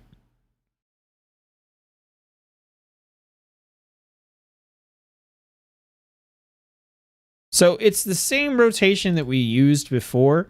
Earth shock's a little bit more prominent, and now we have to think about fulmination stacks on top of everything else. But overall, it kind of matches what we're doing in BFA. Now, there's something similar going on with the multi-target stuff for Elemental. So now, we do basically what we just did anyway, right? So we're going to pick a primary target. We're going to lava burst. We're going to flame shock. You could flame shock a couple of targets, like kind of do some multi-dotting if you want. Or you could go straight into casting Chain Lightning. So Chain Lightning is going to deal 348 nature damage and then jump to additional nearby targets. Up to 5 different targets can be hit. And our AoE finisher is Earthquake. So this is going to cause the earth within 8 yards of the target location to tremble and break, dealing 697 physical damage over 6 seconds and sometimes knocking down enemies. So that's like 100 damage per second, which is pretty low. But each time Chain Lightning hits more than one target, the cast time of your next Earthquake is reduced by 20%. So it has a 2.8 second cast time. So we can get that down. It stacks up to 5 times, so we can reduce the cast time down to 1.4 seconds. And the damage of your next Earthquake is increased by some percentage that I don't know because the tooltip says 0%. But the point here is that when you are in an AoE situation, you want to do the exact same thing that you did in a single target, which is you want to cast Chain Lightning until you have 5 stacks of the buff for Earthquake, and then you cast an Earthquake for the increased damage and the reduced cast time. It's pretty straightforward. That's what's going on with Elemental. So we have Earth Shock, we have Earthquake, Lava Burst, which we talked about. The other spells we have are available across all the Shaman specializations. And then we have like Cleanse Spirit, which gets rid of a curse effect. We've got Fire Elemental, which is our like kind of big damage cooldown. Spirit Walker's Grace, which lets us cast while moving. We have Thunderstorm, which is our little CC crowd control ability as well. So nothing too insane going on there. Now, on the talent side of things, I believe for the most part, everything is relatively similar. We do have Echoing Shock as a new talent. So Echoing Shock says it's an instant cast 30-second cooldown ability. It says shock the target for 656 elemental damage and create an ancestral echo, causing your next damage or healing spell to be cast a second time 1 second later for free. So that's weird, I think. I think that this is something you're trying to combo with like your big chunky 8 fulmination earth shock, or maybe your 5-stack earthquake to get like a double cast of the pumped up version.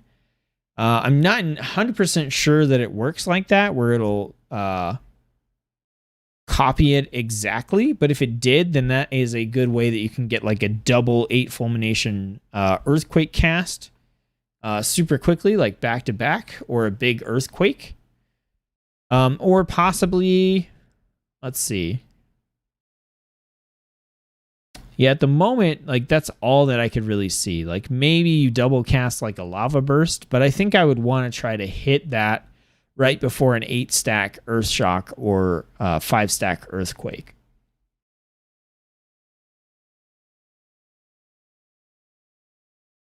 Did I already go over enhancement? No, I'm going over enhancement last because it's what I'm most excited about. So yeah, overall, the rest of the talents are basically the same, I believe. I think we have like liquid magma totem. I can't remember if we had that one or not before. But this is a totem. Gets summoned at the target location and hurls liquid magma all over the place for 15 seconds.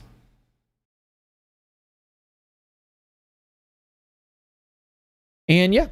So the only other thing we need to do out here in Maldraxxus is check out this shaman ability. So it says blast your target with primordial wave, dealing shadow damage and applying flame shock to an enemy, or heal an ally for a chunk. Your next lava burst will also hit all targets affected by your flame shock. Okay, so we need to set this up, right? We need to have like 3 targets here. That little... Are you going to follow me down? Okay. So what I want to do here is we've got like 2 targets here and 1 here. So I want to do like a flame shock. Let's see if we can get another flame shock. And then let's cast this ability here. And then let's lava burst and see if this hits all 3 targets. Oh yeah, okay. So it's neat. I think it would be cooler. Let's go ahead and try for the earthquake, right? So that got us to 3 stacks. And then we're at 4 stacks. And we can earthquake for increased damage.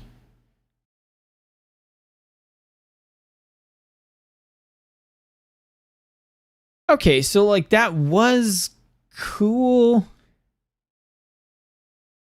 but also sort of underwhelming.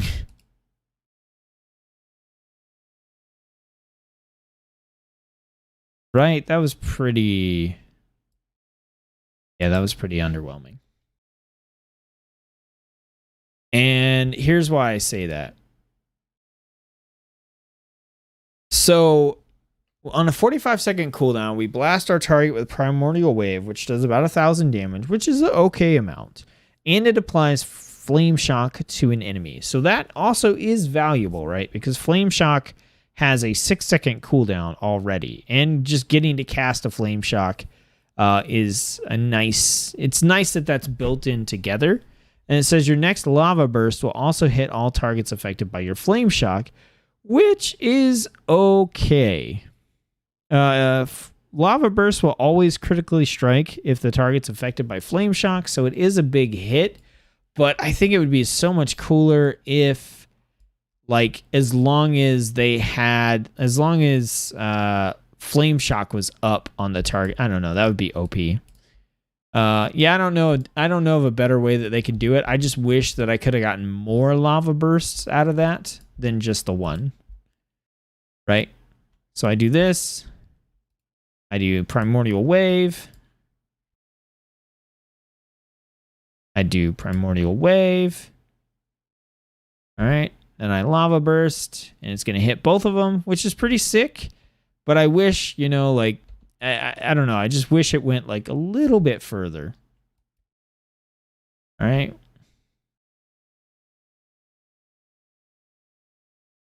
Got some pretty bad lag here. So hopefully I don't die because of it.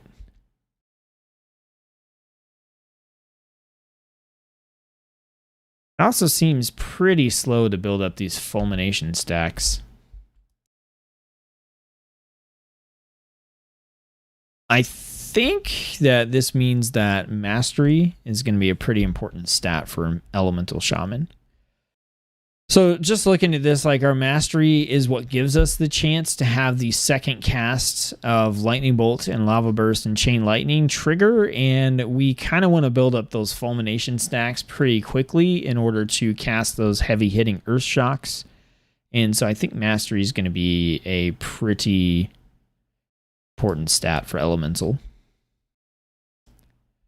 All right, we're going back. We're going to go to a different zone, try out a different Covenant ability, and we're going to check out Resto.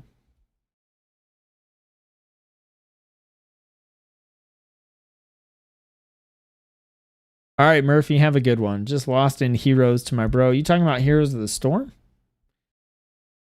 Need to go cry myself to sleep. Good luck with the rest of the stream. All right, enjoy your vacation, man. Lucky. MVP says that would be cool if it made lava burst spread flame shock to nearby targets. That would be. I think I would like that application a lot better. So you cast it one time and it applies flame shock and does the damage, and then if you lava burst, it spreads flame shock to nearby targets. That would actually be really disgusting. Yeah, that's a much cooler idea. Like, there's more setup involved for that ability to be cool, right? You have to like flame shock something and maybe wait 6 seconds to flame shock something again.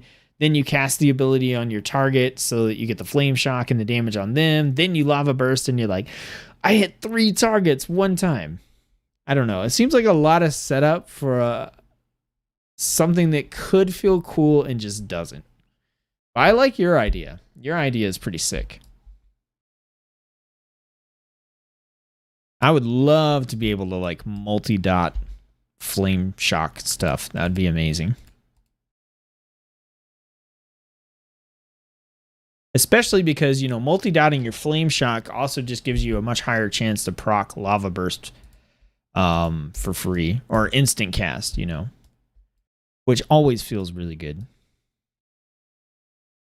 Okay, so for this one, we're going to go check out... What ability are we going to check out? What Covenant ability do we want? So the Night Fae has our weird bug one. I do kind of want to try the weird bug one with Night Fae. So we're going to go over to... And nobody told me that the sound was muted.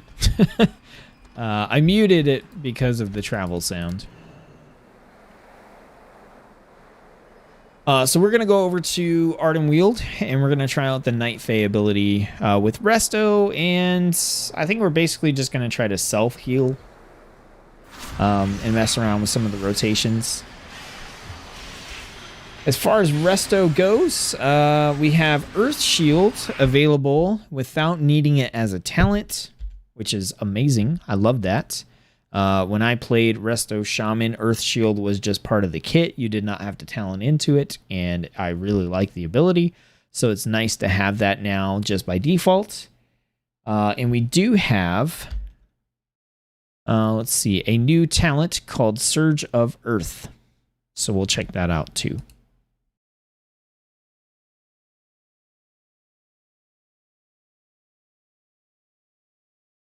Now, something to note with Restoration Shaman is they no longer have access to Chain Lightning.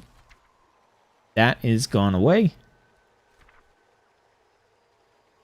They also do not have access to... Nope, they do have access to Flame Shock. It's just part of the overall Shaman kit. Oh, we do have Chain Lightning. Okay, so a bunch of stuff got removed from Resto specific and is now in the regular Shaman kit here.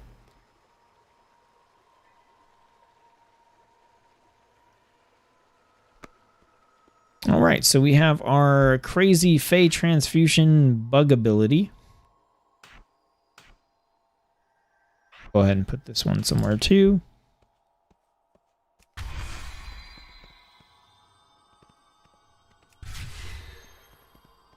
I think this ability is pretty, but I don't know if I care about it.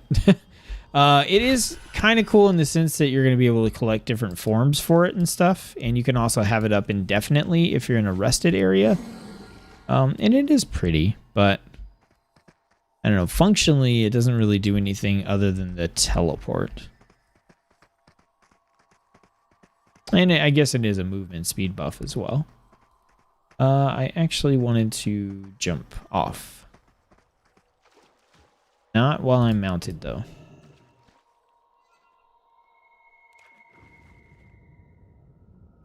I should use water walking and then jump off.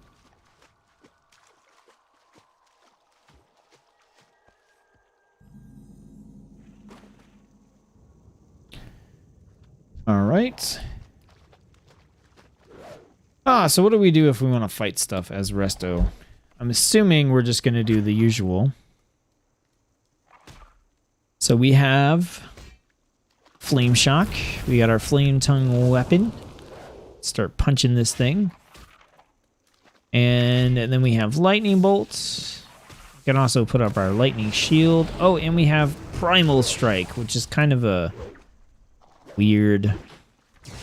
I don't know, it's just weird. And we have a proc for Lava Surge, or Lava Burst. Okay, so we have pretty much the standard elemental rotation, just powered down.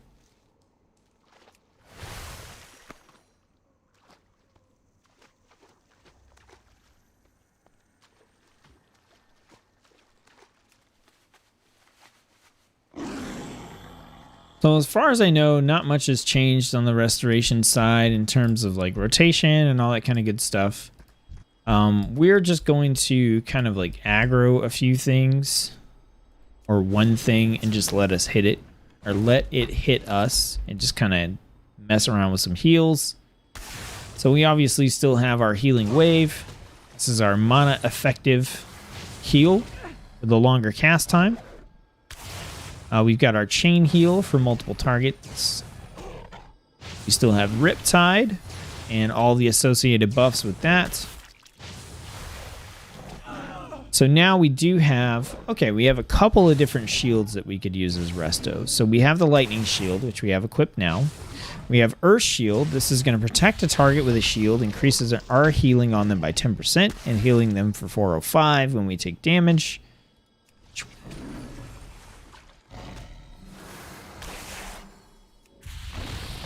Earth Shield can only be placed on one target at a time. Only one elemental shield can be active on the shaman at a time. So this is a shield that we can cast on someone else, whereas Lightning Shield is only castable on ourselves. And we also have Water Shield. It says the caster is surrounded by globes of water, granting mana per 5 seconds. When a melee attacker hits the caster regains 2% of their mana. So we can basically choose between Water Shield or Lightning Shield. Now we also have our Healing Stream Totem, which we can put down, and that will heal us or nearby party or raid members every 2 seconds. We've got our big Healing Tide Totem on 3-minute cooldown. We've still got Healing Rain. All the kind of standard stuff, nothing too crazy. So what I wanted to do was come out here and I wanted to test how strong this Fey Transfusion ability was with something like Resto, because what I want to do is gather up several of these. I want to use this ability. It's going to deal 7,000 nature damage to each enemy, and this thing has 9,000 health. So then we're going to go into some chain lightnings, which I'm going to put on my bar. Somewhere. I'll just throw it here. To kind of finish them up. And then I want to see... we do have the heal from this as well. So we're going to deal 7,000 damage to each enemy over 2.8 seconds. And then if we use the ability within 20 seconds, we're going to heal for 25% of all the damage. So what I want to do is, like I said, get like some of these. Probably entirely too many. Okay. We're going to need to use this ability like right away.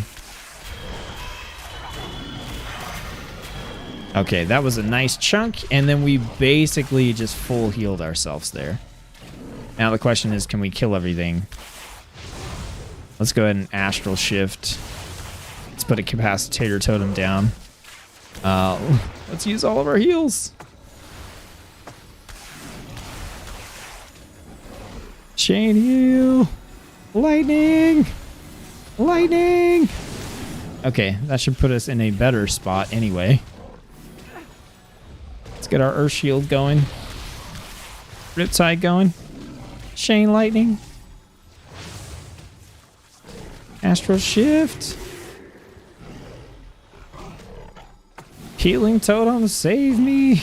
This is probably, I should probably use some like lava bursts and stuff here as well. We're just gonna spam out these deeps and get rid of one of these things. Okay, you saw how big of a chunk of healing that was. Now, here's the thing about this ability. It releases 25% of all damage from Fey Transfusion, healing up to 8 allies near yourself. That is absolutely insane. Now, we saw how much it did on a single target. I'm assuming it, like, spreads that around if you're against multiple targets. But that pull, considering that I only used one big cooldown, 1, 2, 3, 4, 5, 6. That was a 6-target pull on a Resto Druid. Like, just walking into it. Like, I haven't been playing Resto Druid for a couple hours, you know, and I'm like, yeah, I got everything down. I know where everything's going. I'm using all my abilities and stuff. Like a 6-target pull on a Resto Druid to just, like, murder, or not Druid, sorry, Restoration Shaman. That was pretty nuts. I don't know, like, for Resto Shaman in particular, I think this Fey Transfusion is pretty disgusting. I definitely didn't mean to pull, sorry about that. I didn't mean to pull 6 targets. Like, if I just pulled, like, 3, I feel like this is much more doable. Right? So we got our bug zapper up again.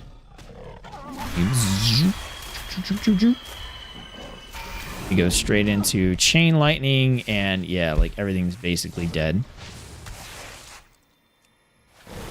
Then we can cast it again, and boom. I'll basically full heal ourselves. Pretty sick.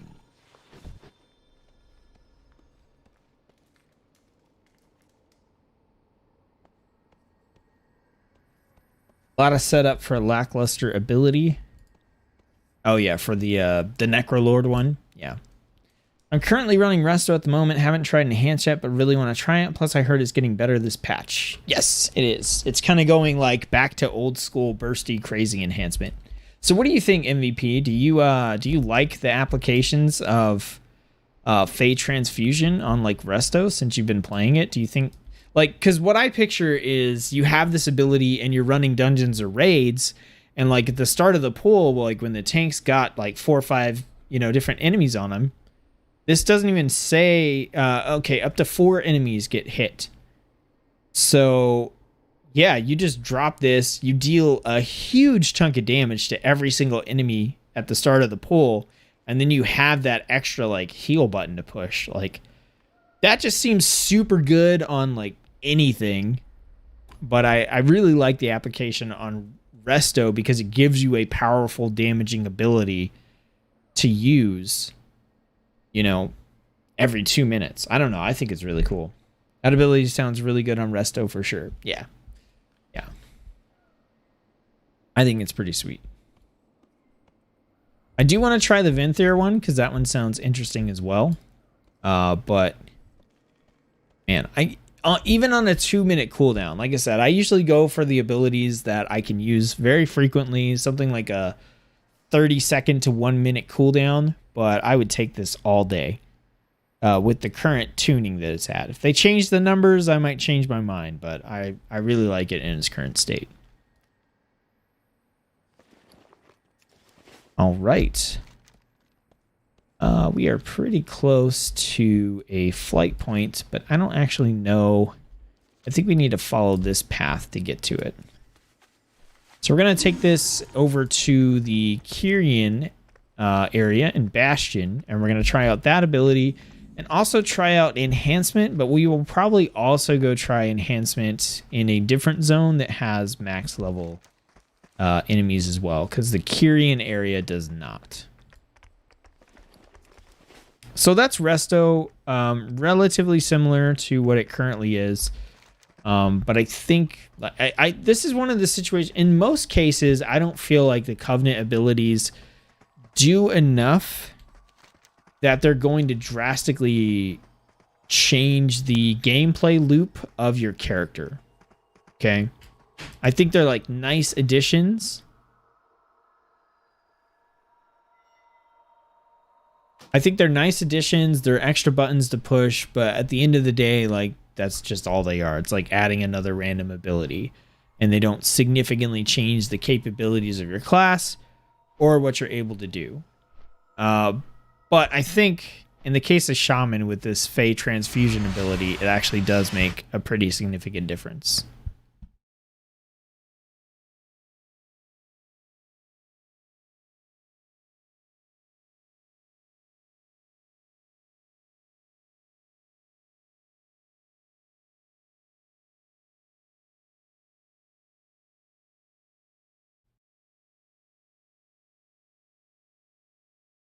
Cass says, so that made me definitely want to try Shaman. Was it the ability or just the showcase there? Elemental is a lot of fun. Resto is cool. There's like water. Resto just has like water going everywhere, and it's pretty awesome. Unless you need a bathroom break in the middle of a raid, and then it's terrible. But yeah, then Elemental just has, you know, elements going all over the place, and Enhancement does too. Oh, come on. Am I lagging or? Okay.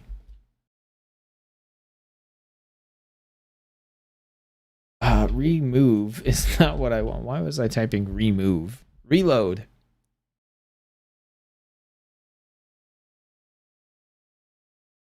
MVP says, if you like the showcase so far, then you'll love this next spec. There we go. Man, that took a minute. All right, so we're going to check out an enhancement now. This is what I'm pumped about. Like, so far, I already know that I like Elemental. I actually mained Elemental Shaman during the end of Mist of Pandaria and Warlords of Draenor. So I played it as a main character. I liked it enough to play it as a main character. And it's not drastically different from what it was then, so I know I like it well enough, and I skipped like 2 expansions playing it, so I think I'm okay with coming back around and, you know, not necessarily playing it as the main spec, but I know it's fun. Restoration Shaman, I haven't really played that as a significant spec, and it's been a minute. Maybe Cataclysm or something like that. I've like done it in dungeons and stuff like that, but not, you know, seriously gearing up for it and stuff. And then enhancements I use to level through Legion, and I used to level through BFA, and I mained enhancement in Vanilla and Burning Crusade and Wrath of the Lich King. So I'm a big fan of like older school enhancement, and that's kind of what we have gone back to in a way. I'm so happy that Maelstrom is not a thing with enhancement. I hated that so much. It drove me nuts, and it's gone. So that's a huge change for enhancement. No longer is Maelstrom a resource that you have to worry about. You don't have to worry about it on Elemental either. It's just gone. It's just gone. I'm so happy. All right, so we're going to take our ride over to the enemies. You guys don't forget to like the video if you're enjoying it. All right, so enhancement has a bunch of changes. So Maelstrom's gone. We have Hailstorm, Overcharge, Stormkeeper, Elemental Blast. We've got a lot of stuff going on. So we're going to check it out when we get to it. Actually, we'll go ahead and switch to it real quick. That way we can look through the book while we're riding.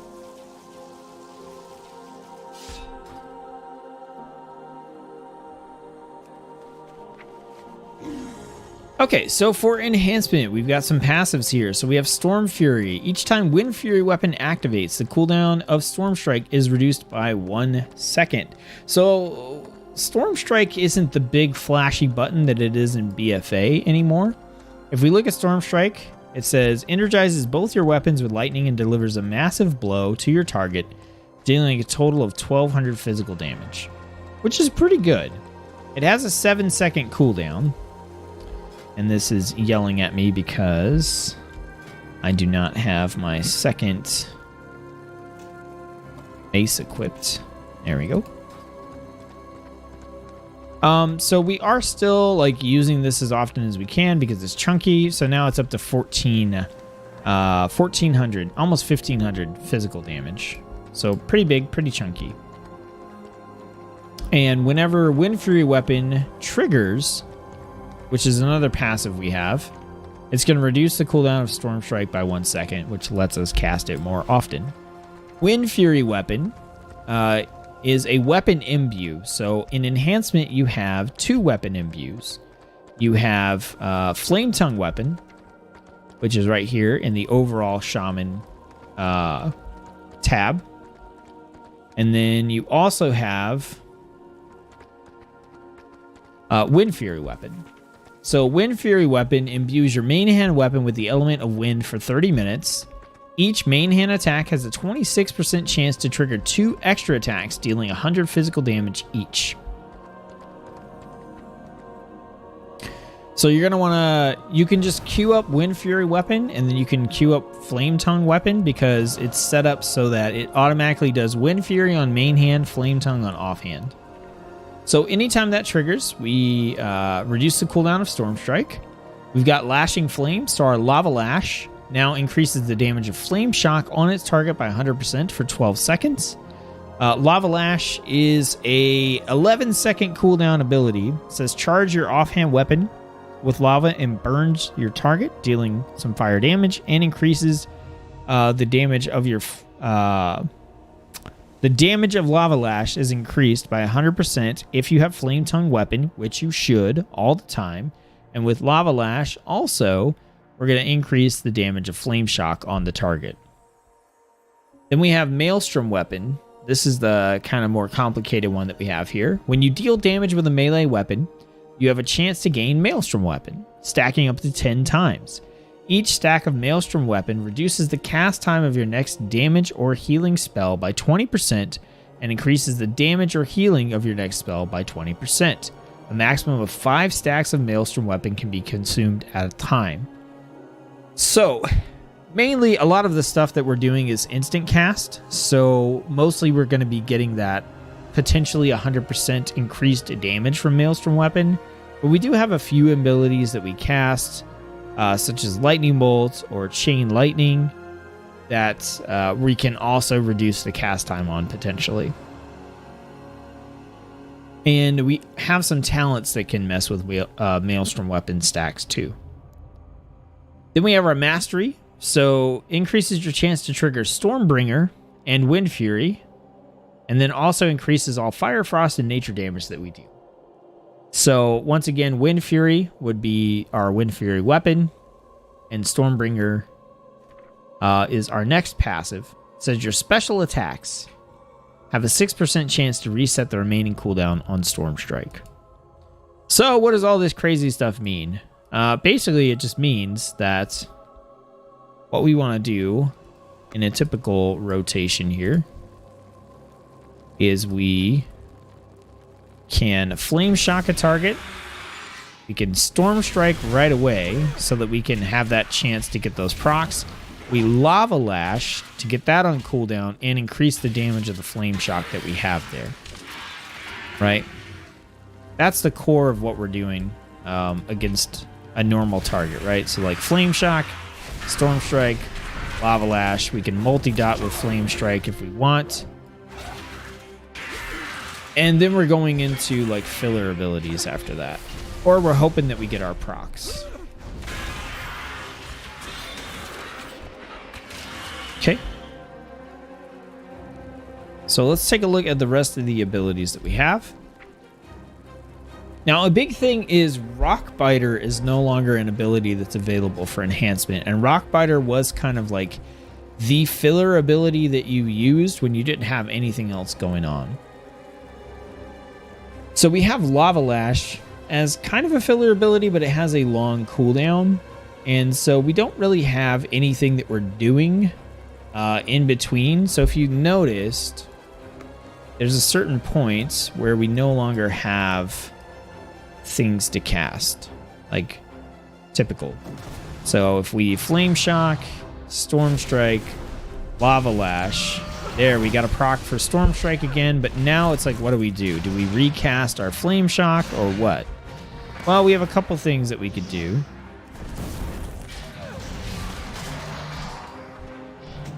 We could cast Lightning Bolts or Chain Lightning since we have these available to us. We also have this weird little ability, if I can find it. Here. Did they stick it over here? Oh, I guess we don't have it. Okay.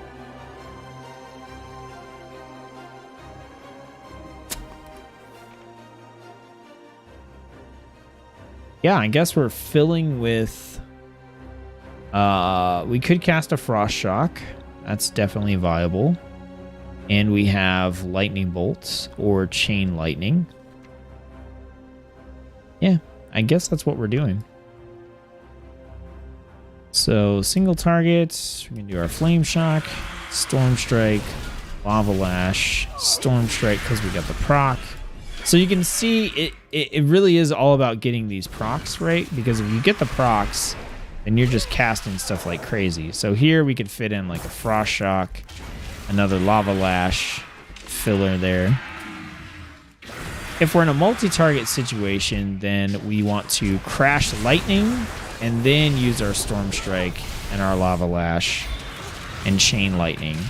And the reason we want to Crash Lightning before we do that is because our Crash Lightning says that one, each target hit by Crash Lightning increases the damage of your next Storm Strike by 5%, right? So we get a damage boost for each target that we hit.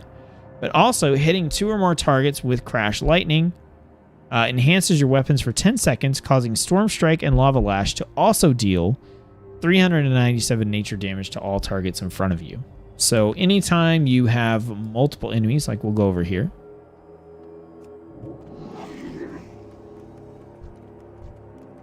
You can like Flame Shock one of them if you want, like when you go in, but you Crash Lightning, Storm Strike, Lava Lash, Storm Strike, Storm Strike. Like you can see how we get these procs here. And at this point, we don't have anything to cast, so we can Lightning Bolt. It's a potentially a super quick cast. Or you can Flame Shock, because that does a decent chunk of damage as well. Now, ideally, you're going to have gear that's going to let you get more of those procs more often, or you're going to be able to potentially fill in something with your talents. I think right now we have all left side talents, and they should all be passive, right? So we could add in another ability there so that it'll basically be like Flame Shock, Storm Strike, Lava Lash, and then while those are on cooldown, we have another ability to cast. Which we do have like I said, Frost Shock and Lightning Bolt are both viable options there.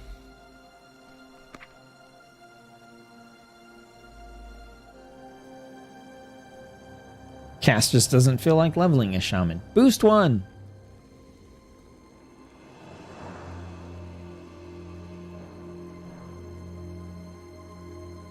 Fear, how's it going? Thanks for tuning in. Comfortable with enhanced? You can show me the ropes of the rotation. Absolutely. I have a if you check on the channel, there's an enhancement specialization introduction video, and it covers the rotation, which is for BFA, right? And my intention is to do these deep dives so I can do the same kind of videos for enhancement. All right, so Flame Shock, Storm Strike, Lava Lash. All right, and then, yeah. I feel like right there feels kind of empty right there. I don't know. Like, normally, what I would have done in BFA is hit Rock Biter to generate Maelstrom. So I think the intention is that I just Frost Shock or Lightning Bolt instead. So it would have been Storm Strike and like Lava Lash. See, we got a proc of Storm Strike, so we go back to that. We got a proc on Lightning Bolt. That is coming from a talent for sure. It's got to be. No, it's not. What are we getting that from?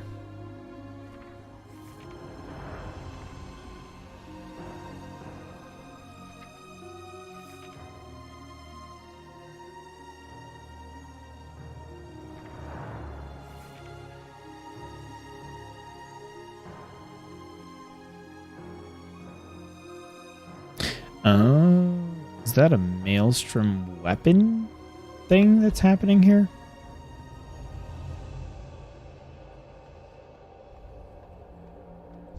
Let's check it out. I want to see what that buff is when it flashes Lightning Bolt.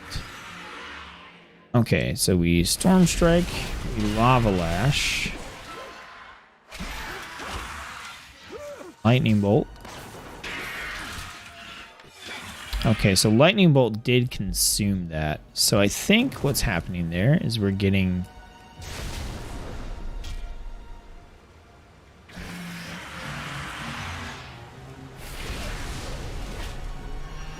Crash Lightning.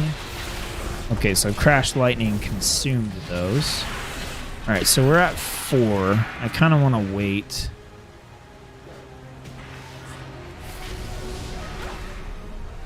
Okay, we're at 5 stacks now, so yeah, okay, Lightning Bolt and Chain Lightning are lighting up because we have 5 stacks of Maelstrom weapon, and they're instant cast now with the increased damage.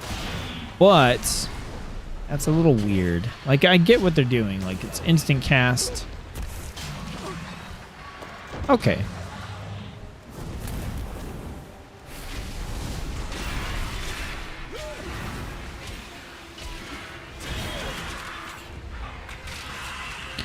You can see how potentially this can be really bursty, because if you get repeat procs where you get your Storm Strike back right away, or you get a bunch of these instant cast Lightning Bolts, like you just blow stuff up. And we haven't even talked about like the totem. Well, Wind Fury totem just provides Wind Fury to other people in your party. We still have stuff like Feral Spirit, which summons the wolves. Now the wolves used to generate like a lot of Maelstrom for you, but now Maelstrom is not a thing, so I kind of want to check out what they do. Chain Lightning, Storm Strike, Storm Strike. Alright, so now it says they summons them for 15 seconds, and they generate 1 stack of Maelstrom weapon immediately and 1 stack every 3 seconds for 15 seconds. Okay, so now they generate Maelstrom weapon instead of Maelstrom, the resource. Okay. Seems like there should be a filler, though. It does seem like there should be a filler. And I don't know if the intention is you get enough procs that you have 5 Maelstrom weapon and you just like throw in an instant cast lightning bolt, or if you're supposed to throw in like the frost shock there. That's the only thing I can see, like just by default without picking up some kind of a talent, right?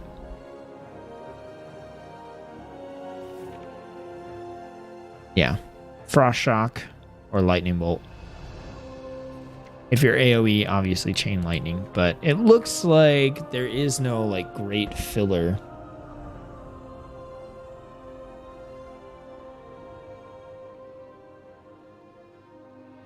So you do need some procs, so you need to pick up a talent. So what could we pick up in talents? Elemental Blast has a 12-second cooldown. What do we have that's new? Okay, so Elemental Blast is new. We had this on Elemental Shaman as well.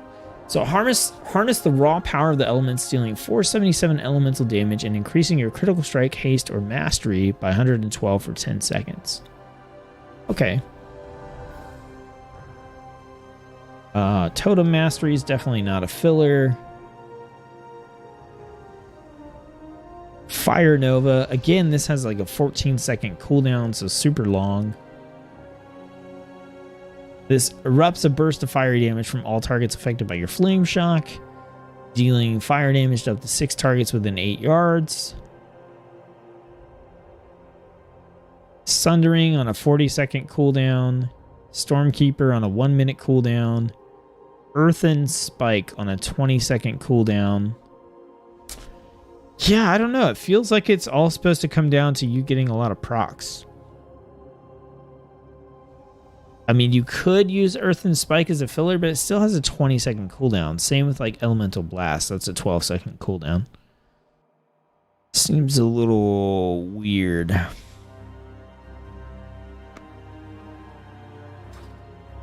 Okay, I'm gonna move a couple things around here. See if maybe this makes sense. Let's go ahead and get our lightning shield up. We got our weapons imbued, flame tongue, wind fury. All right, so we'll go fight this guy. This guy has a little bit more health. All right, so flame shock, storm strike, lava lash, frost shock, lightning bolt, storm strike, frost shock, lightning bolt, lava lash.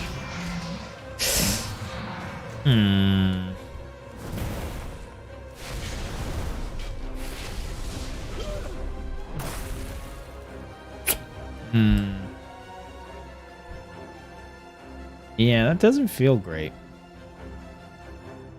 Flame shock, crash lightning, storm strike, chain lightning, storm strike, chain lightning, lava lash. Should have flame shocked first there, actually. Crash lightning, chain lightning, storm strike. AoE feels a little bit better. Single target feels... it just feels like something's missing.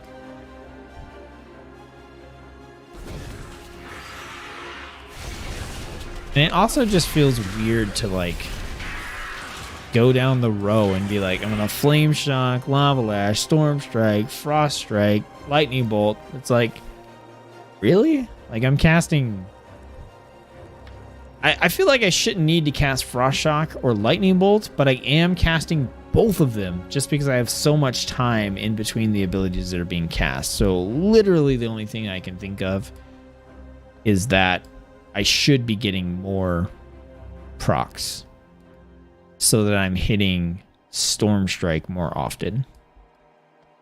So is there a reason why I'm not? Your special attacks have a chance to reset the remaining cooldown on storm strike. Well, special attacks doesn't explain anything. What the hell is a special? Yeah, I'm gonna bug report that. What is a special attack? What if I think that Hex is a special attack and then it doesn't work?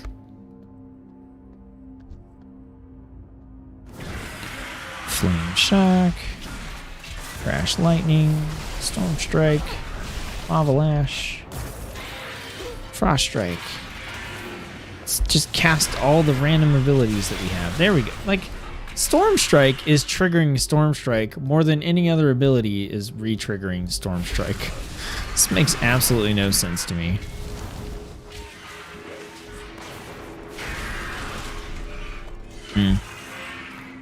Man, I just can't say that I love that.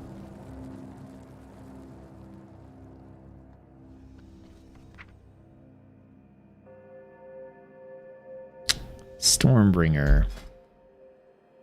Can we increase the chance for that to happen?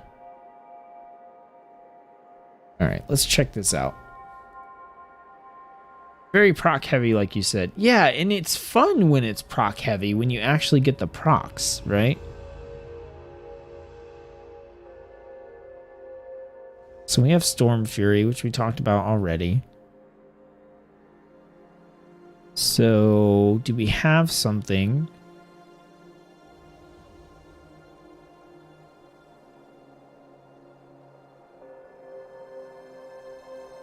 No.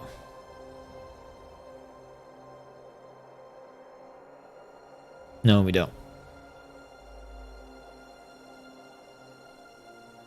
So we have Cycle of Elements. Storm Strike now resets the cooldown of your shock spells. So we should be playing into that, I think, with this particular talent. Right? So maybe what we want to do is like Flame Shock, Frost Shock, Storm Strike, Lava Lash, Frost Shock. Right, so we do that, we do that. Storm Strike, Lava Lash, Storm Strike, right back into Frost Shock. That makes a little bit more sense here. Okay, so let's Flame Strike, Storm Strike, Storm Strike, Frost Shock. Okay, let me let my cooldowns reset here. Get everything back to like normal. We'll find one of these chunky guys a little bit more health. Try this out. I think this is gonna make more sense.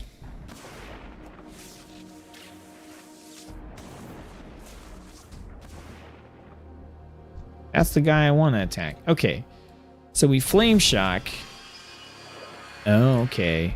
Lava Lash. Storm Strike. Okay. So our shocks are sharing cooldowns anyway. So we were already kind of like in the groove. I think with this one, yeah, we are just kind of like repeatedly doing Frost Shock. So Flame Shock. Right. Lava Lash. We can Storm Shock. Frost Shock. Storm Strike. Yeah, so I think with this one, we just kind of want our shocks to be on cooldown. And we should go straight into a shock.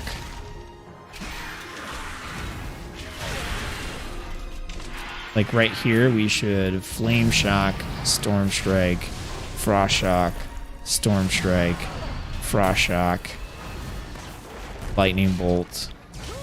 You get Lava Lash, Lightning Bolt.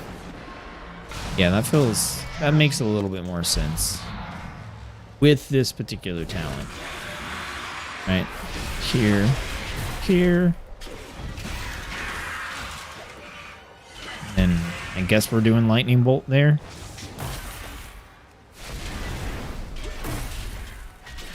Okay, so this is probably heavily talent dependent as well, because I'm seeing like with this particular talent, we could get a lot of Frost Shocks in. And if we pick up, is this the same one? Oh, no, it's the same tier. Okay, it's the same tier as Hailstorm. Which Hailstorm says each stack of Maelstrom weapon consumed increases the damage of your next Frost Shock by 35% and causes your next Frost Shock to hit one additional target per Maelstrom stack consumed. Which that also would have been pretty cool. Alright, so let's see. Go here. Please do that. Got that. Lava Lash. Storm Strike.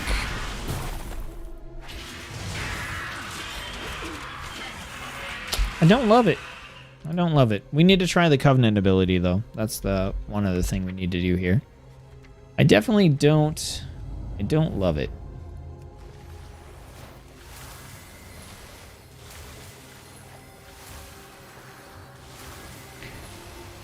And we do have Wind Fury Totem.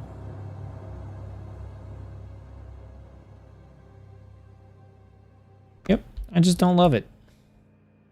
Alright, so summon the totem at your target location for 30 seconds. Your next 3 damage spells or abilities will cause the totem to radiate arcane damage to up to 6 enemies near the totem.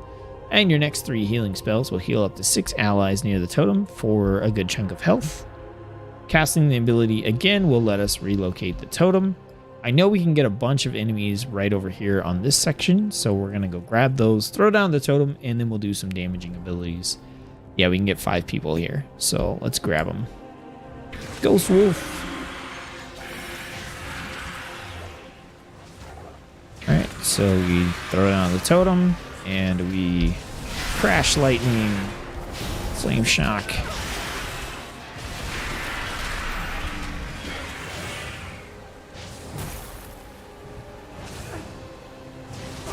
Ugh.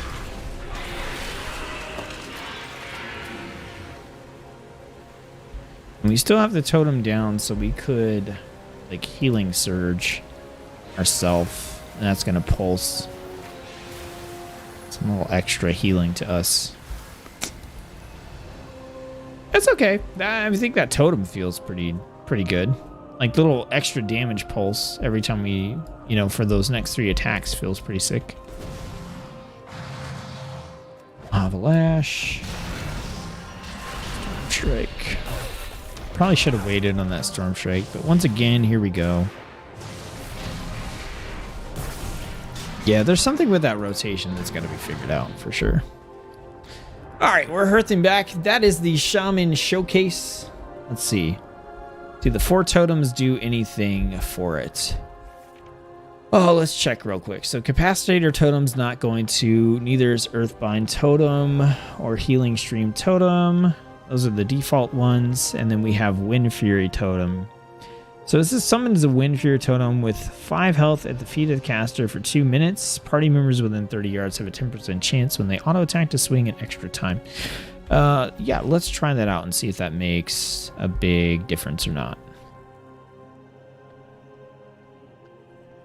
Alright, so let's go over here. And we'll drop our totem. Flame. Avalash. Storm Strike. Frost Strike. Lightning Bolt. Yeah, that, I mean, that didn't do anything in that particular fight. Doesn't mean that it won't, but...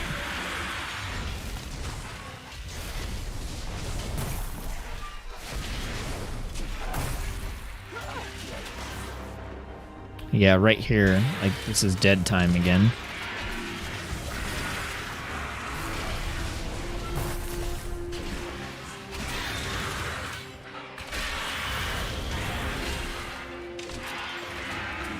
It feels a little better, maybe?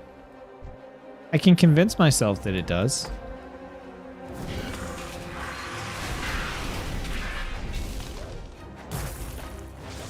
And Dead Space. Yeah, there's still just something that's like off about the flow. There we go. When we get the procs, it feels really good though. I mean, it really does.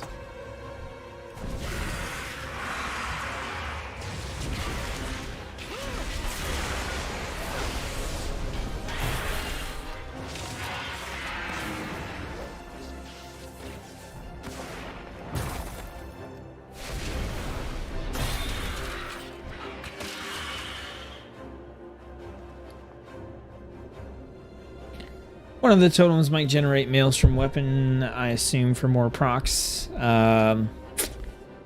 Maybe. I think it felt a little bit better with Wind. Maybe I'm just wanting it to feel better with Wind Fury Totem.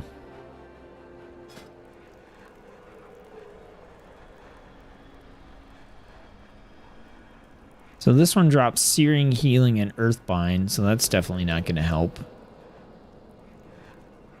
Windrush Totem, that's movement speed. Yeah.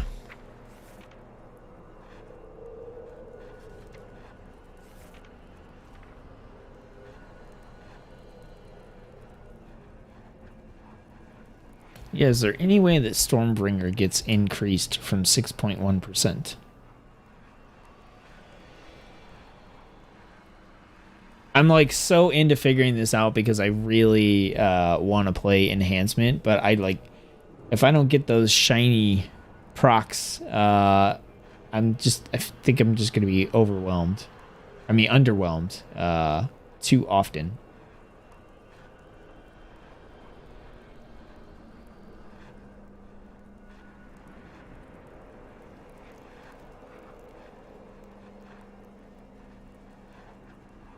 Yeah, it looks like there's not really a way to increase the procs on Stormbringer, like to increase the percentage. You can just maybe cause it to deal like more damage. So if you get something like Forceful Winds, it says Wind Fury causes each successive Wind Fury attack within 15 seconds to increase the damage of Wind Fury by 50%, stacking up to 5 times. So that I think would make it so that, you know, you're at least like hitting a little bit harder.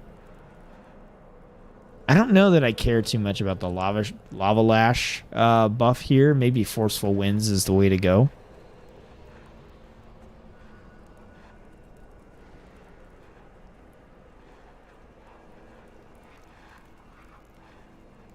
Cycle of Elements is kind of interesting.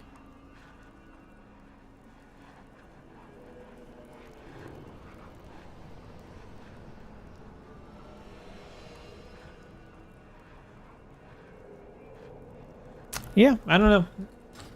Overall, after the deep dive, I don't know. I'm just not very impressed with. I'm not very impressed with enhancement.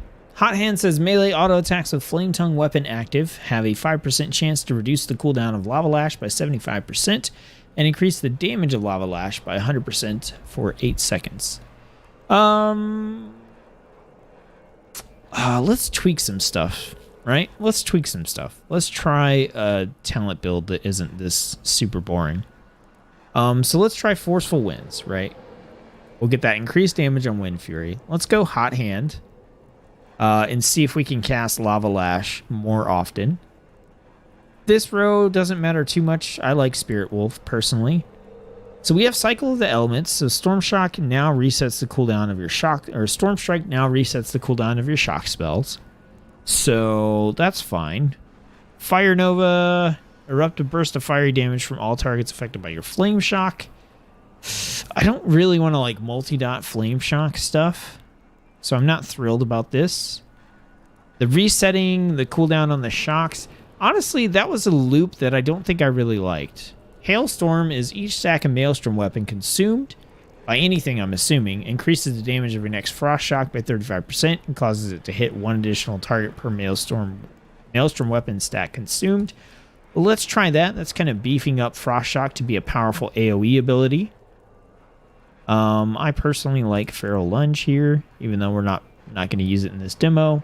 I do like Crash Lightning, or Crashing Storm for this. It leaves a little electrical field that does damage, but I'm also a huge fan of Sundering. So I'm going to pick up Sundering. And then we have Elemental Spirits. Reduce the cooldown of Feral Spirit by 30 seconds. So currently Feral Spirits is on a 1.5 minute cooldown. I don't know if I really care. I kind of, let's see. Let's grab Earth and Spike, right? This is something else we could potentially work in. So now we're getting more powerful Wind Fury attacks. We could potentially cast Lava Lash a lot more often. And we don't have to worry about the Flame Tongue or Flame Shock into Lava Lash combo because we don't have Lashing Flames anymore. We can hang on to our Frost Shocks for a big chunky AoE. We've got Sundering to use, and we've got Earth Spike as something we could potentially throw in there pretty regularly. So I think we're going to do... Yeah. Let's give this a shot. So we'll move Frost Shock down as like more of an AoE ability. throw earth and spike in here as something we want to use fairly frequently. We also got our big bad sundering. I'm not worried about using bloodlust. So we'll take this over to... There's some level 60s in Maldraxxus, so let's run over there and give it a shot.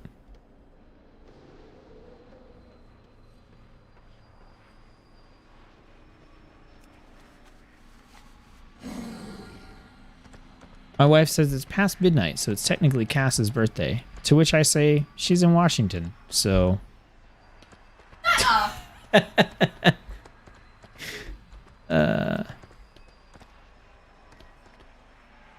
I gave away your location, Cass. You're in trouble now.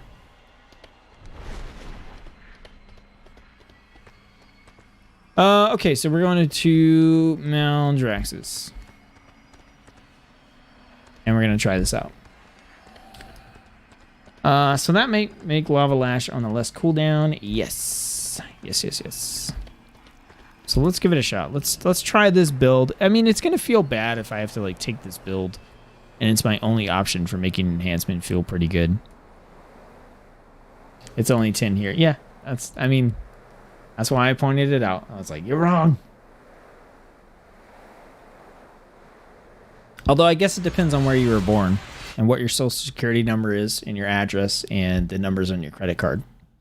So maybe, no, I'm just kidding.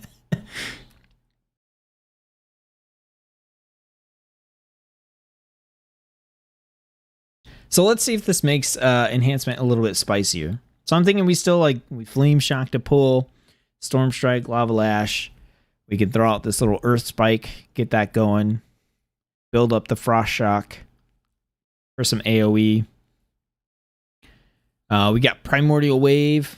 I don't know, this is if we went Necrolords. I think we're just going to ignore this ability for now. Let's just see if this like rotation makes it any more fun. I just don't like the idea that I like have to take a build like this to make it feel spicy. Maybe there's a legendary power or something too, but I don't know. I just hate that I'm reaching like this, you know?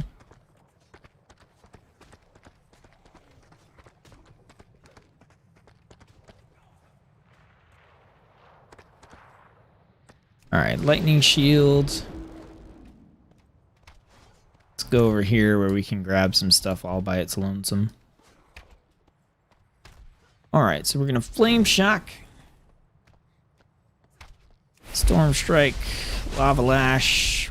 Oh, we got some kind of proc for. Oh, we got Hot Hand again for Lava Lash. And okay, we got our Earth Spike. I already feel like there's more stuff going on here. I also feel like I took a lot of damage. Okay. Flame Shock. Okay. Storm Strike. Lava Lash. Let's Frost Shock. I'm gonna die here because I don't have any heals on my bar.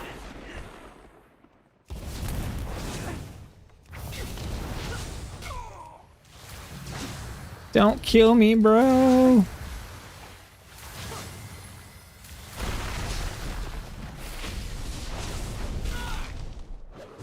Sunder. Get stunned. Okay, this, I mean, I don't have the rotation down for this, but it already feels better. Like, it already feels like more is going on. The one thing that's kind of annoying to me is that Lava Lash keeps lighting up, even though it's on cooldown. That kind of is driving me a little bit insane. Oh, we got it. So, what's the range on this Frost Shock thing? Can I, like... It only hit the one target, right? Yeah, it did only hit the one target. That's weird.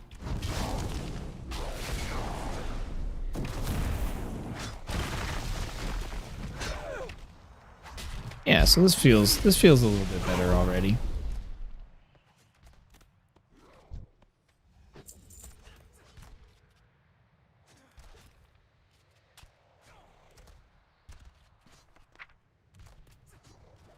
3 procs of lava lash right there. Yeah.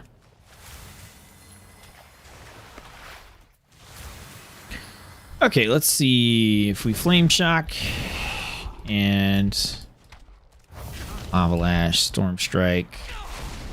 Let's throw out the spike. Got another storm strike. Flame shock. Guess we could crash lightning, storm strike, lava lash, flame shock back up, lightning bolt. Still feel like I'm reaching for fillers here. Chunky frost shock, chunky earth. Okay, so we don't have to use the frost shock buildup for the multi-target. We can just use it for like the strong hit.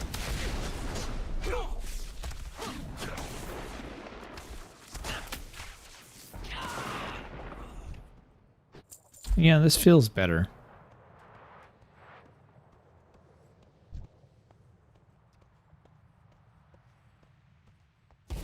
I still just really don't like that I feel like I have to take this though.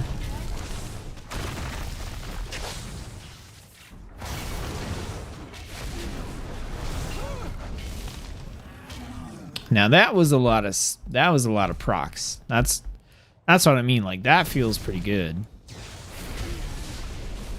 Consume some maelstrom, right? So that gives us 5 stacks. So we have a super strong frost shock that we can use there.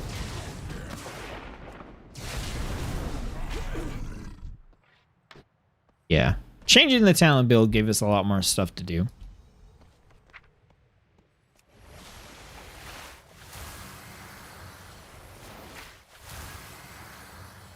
I'll get right on giving you all that info, but this prince from Nigeria needs help first. All right, well, you help him out, okay? He's probably going to reward you with just like thousands of dollars in exchange for your help. So I'm going to encourage you to help him out and then spread the wealth around. I need a new giant TV. Eggy's making tea. Ginger peach truffle. Ooh, I want it. Gimme, gimme, gimme. Okay, well, I think that pretty much is going to cover it for the Shaman Showcase here. You guys, let me know what class you want to see next. I didn't see anybody pitch any classes that they wanted to see next, but I did only mention that at the very beginning of the stream. So on the next class deep dive, I'm going to be picking one class that I want to take a look at, and I'll also be taking one class from the suggestions in the comments of chat here. So if anybody has a class that they want to throw out, go ahead and do so. It's not going to be priest. I'll just throw that out there. So don't bother saying priest. I mean, I know some of you will, just because that's how you are. I don't know how to say your name, dude. Waha.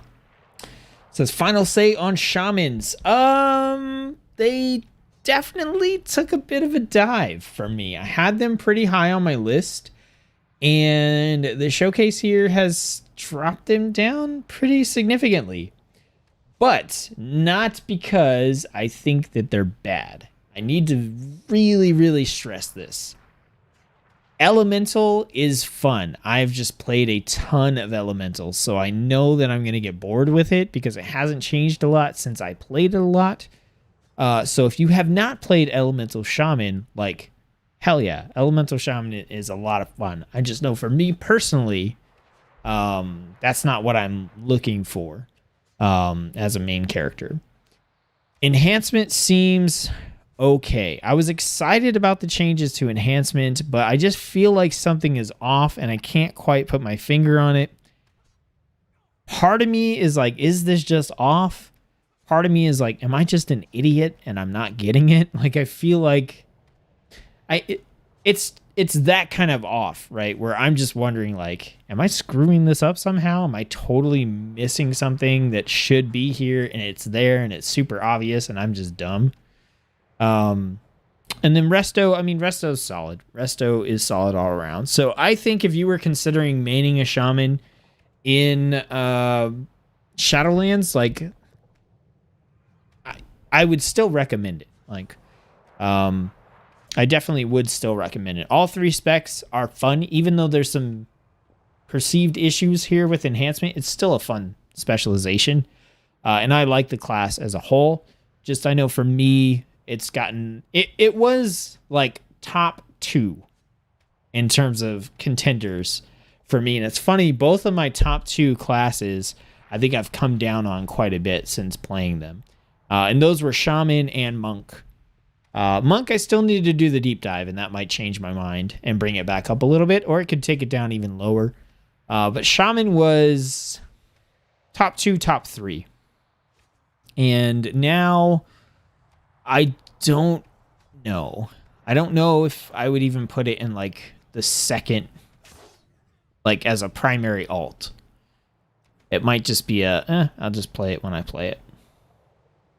So far I've done Demon Hunter, Druid, Hunter, and Shaman. My favorites out of those so far after doing the deep dive, Havoc still obviously feels good on Demon Hunter. That feels rock solid. Vengeance, I don't know. Vengeance is fine. For Druid, everything is about the same. Balance is a little different. I like it better than the BFA version. So that kind of brought Druid up a little bit for me. Hunter, I actually really like what they've done with survival, and I think it might have been the most fun spec that I've played across the 4 classes that I've done the deep dive for. I still don't know if I like Hunter enough to like make it a main character, but it's never been a main character for me, so that also has some appeal for Shadowlands as well. And then Shaman, you just got my spiel on that, but overall, based on what I've played so far, not just the deep dives, I honestly think that my main character for Shadowlands is going to end up being Paladin. But I want to finish the deep dives, but I've liked Paladin quite a bit, and I've never full-on like mained Paladin before, so it would be a change of pace and an interesting experience for me for Shadowlands. Thanks, I'm excited to try out Elemental this expansion. Yeah, I definitely would encourage you to try it out. Elemental is fun. I like Elemental enough that I mained it for like an expansion and a half. And I still like when I level Shaman, I alternate between Elemental and Enhancement because I like them both. MVP says Mage. Oh, so like Mage as vote on Mage. Priest would make your wife happy. You're supposed to do the showcase on Priest. That's what everybody wants. They want you to come on the stream, and they want you to tell them what's up with Priest. So I think you should do that. It'll make Lost very happy, at least. My top was Shaman. Second was Monk. Yeah, that's funny. Yeah, we'll do the Monk deep dive at some point. Monk's another one that's not bad either. I've just played a lot of Monk too. So I guess we got one vote for Mage. Does anyone want to counter the vote for Mage or back it up? Because if not, then Mage is going to be the community choice for the next video. And what am I going to do for my choice? I'll add a little time for people to pitch in if they want to. And I'll figure out what my pick is going to be. Cass says, Pally. You don't need to vote for Pally. That's going to be one of my picks. I'm super, super pumped about Pally. I'm letting all your spam through, Cass, you spammer. What do we got?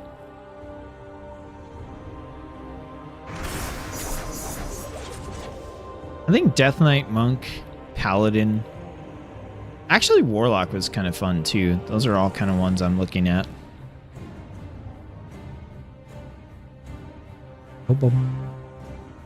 Okay, looks like Mage, and we'll go with Paladin. That's a pick for me, too. So the next class deep dive will feature Mage and Paladin.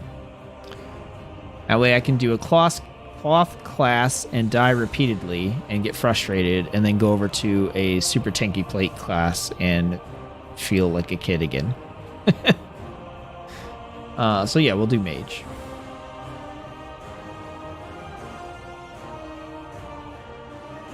And that stream should probably be tomorrow. No promises, but it should probably be tomorrow. I'm kind of just trying to do these like every day. Just get them knocked out. We got 4 out of 12 classes done. That's only 4 more streams. And I can move on and do other stuff. I actually like the way this Pandaren rogue looks. Pretty cool. I actually have a new like hairstyle with this like headband that's pretty cool too. Ninja. All right, I'm gonna take off, you guys. I'm probably gonna continue playing on the beta and all that kind of good stuff just off stream. Thanks for tuning into the stream. Yeah, the Panda Rogue does look cool. I will see you guys back here for the next class deep dive. Don't forget to like the video if you enjoyed it. Also, if you are new here, feel free to subscribe to the channel for more beta live streams. And also, once I get through all these streams and get a good feel for everything, I'm going to be cranking out guides like crazy. And you can check out the past videos on my guides, or the past guides on my channel to get an idea of what those are. Pretty in-depth, kind of go through everything for you. All right, happy birthday again, Cass. And everybody have a good night. Hope you're having fun in whatever it is that you're doing. And as always, I'll see you on the next video, the next stream, the next whatever. All right, y'all.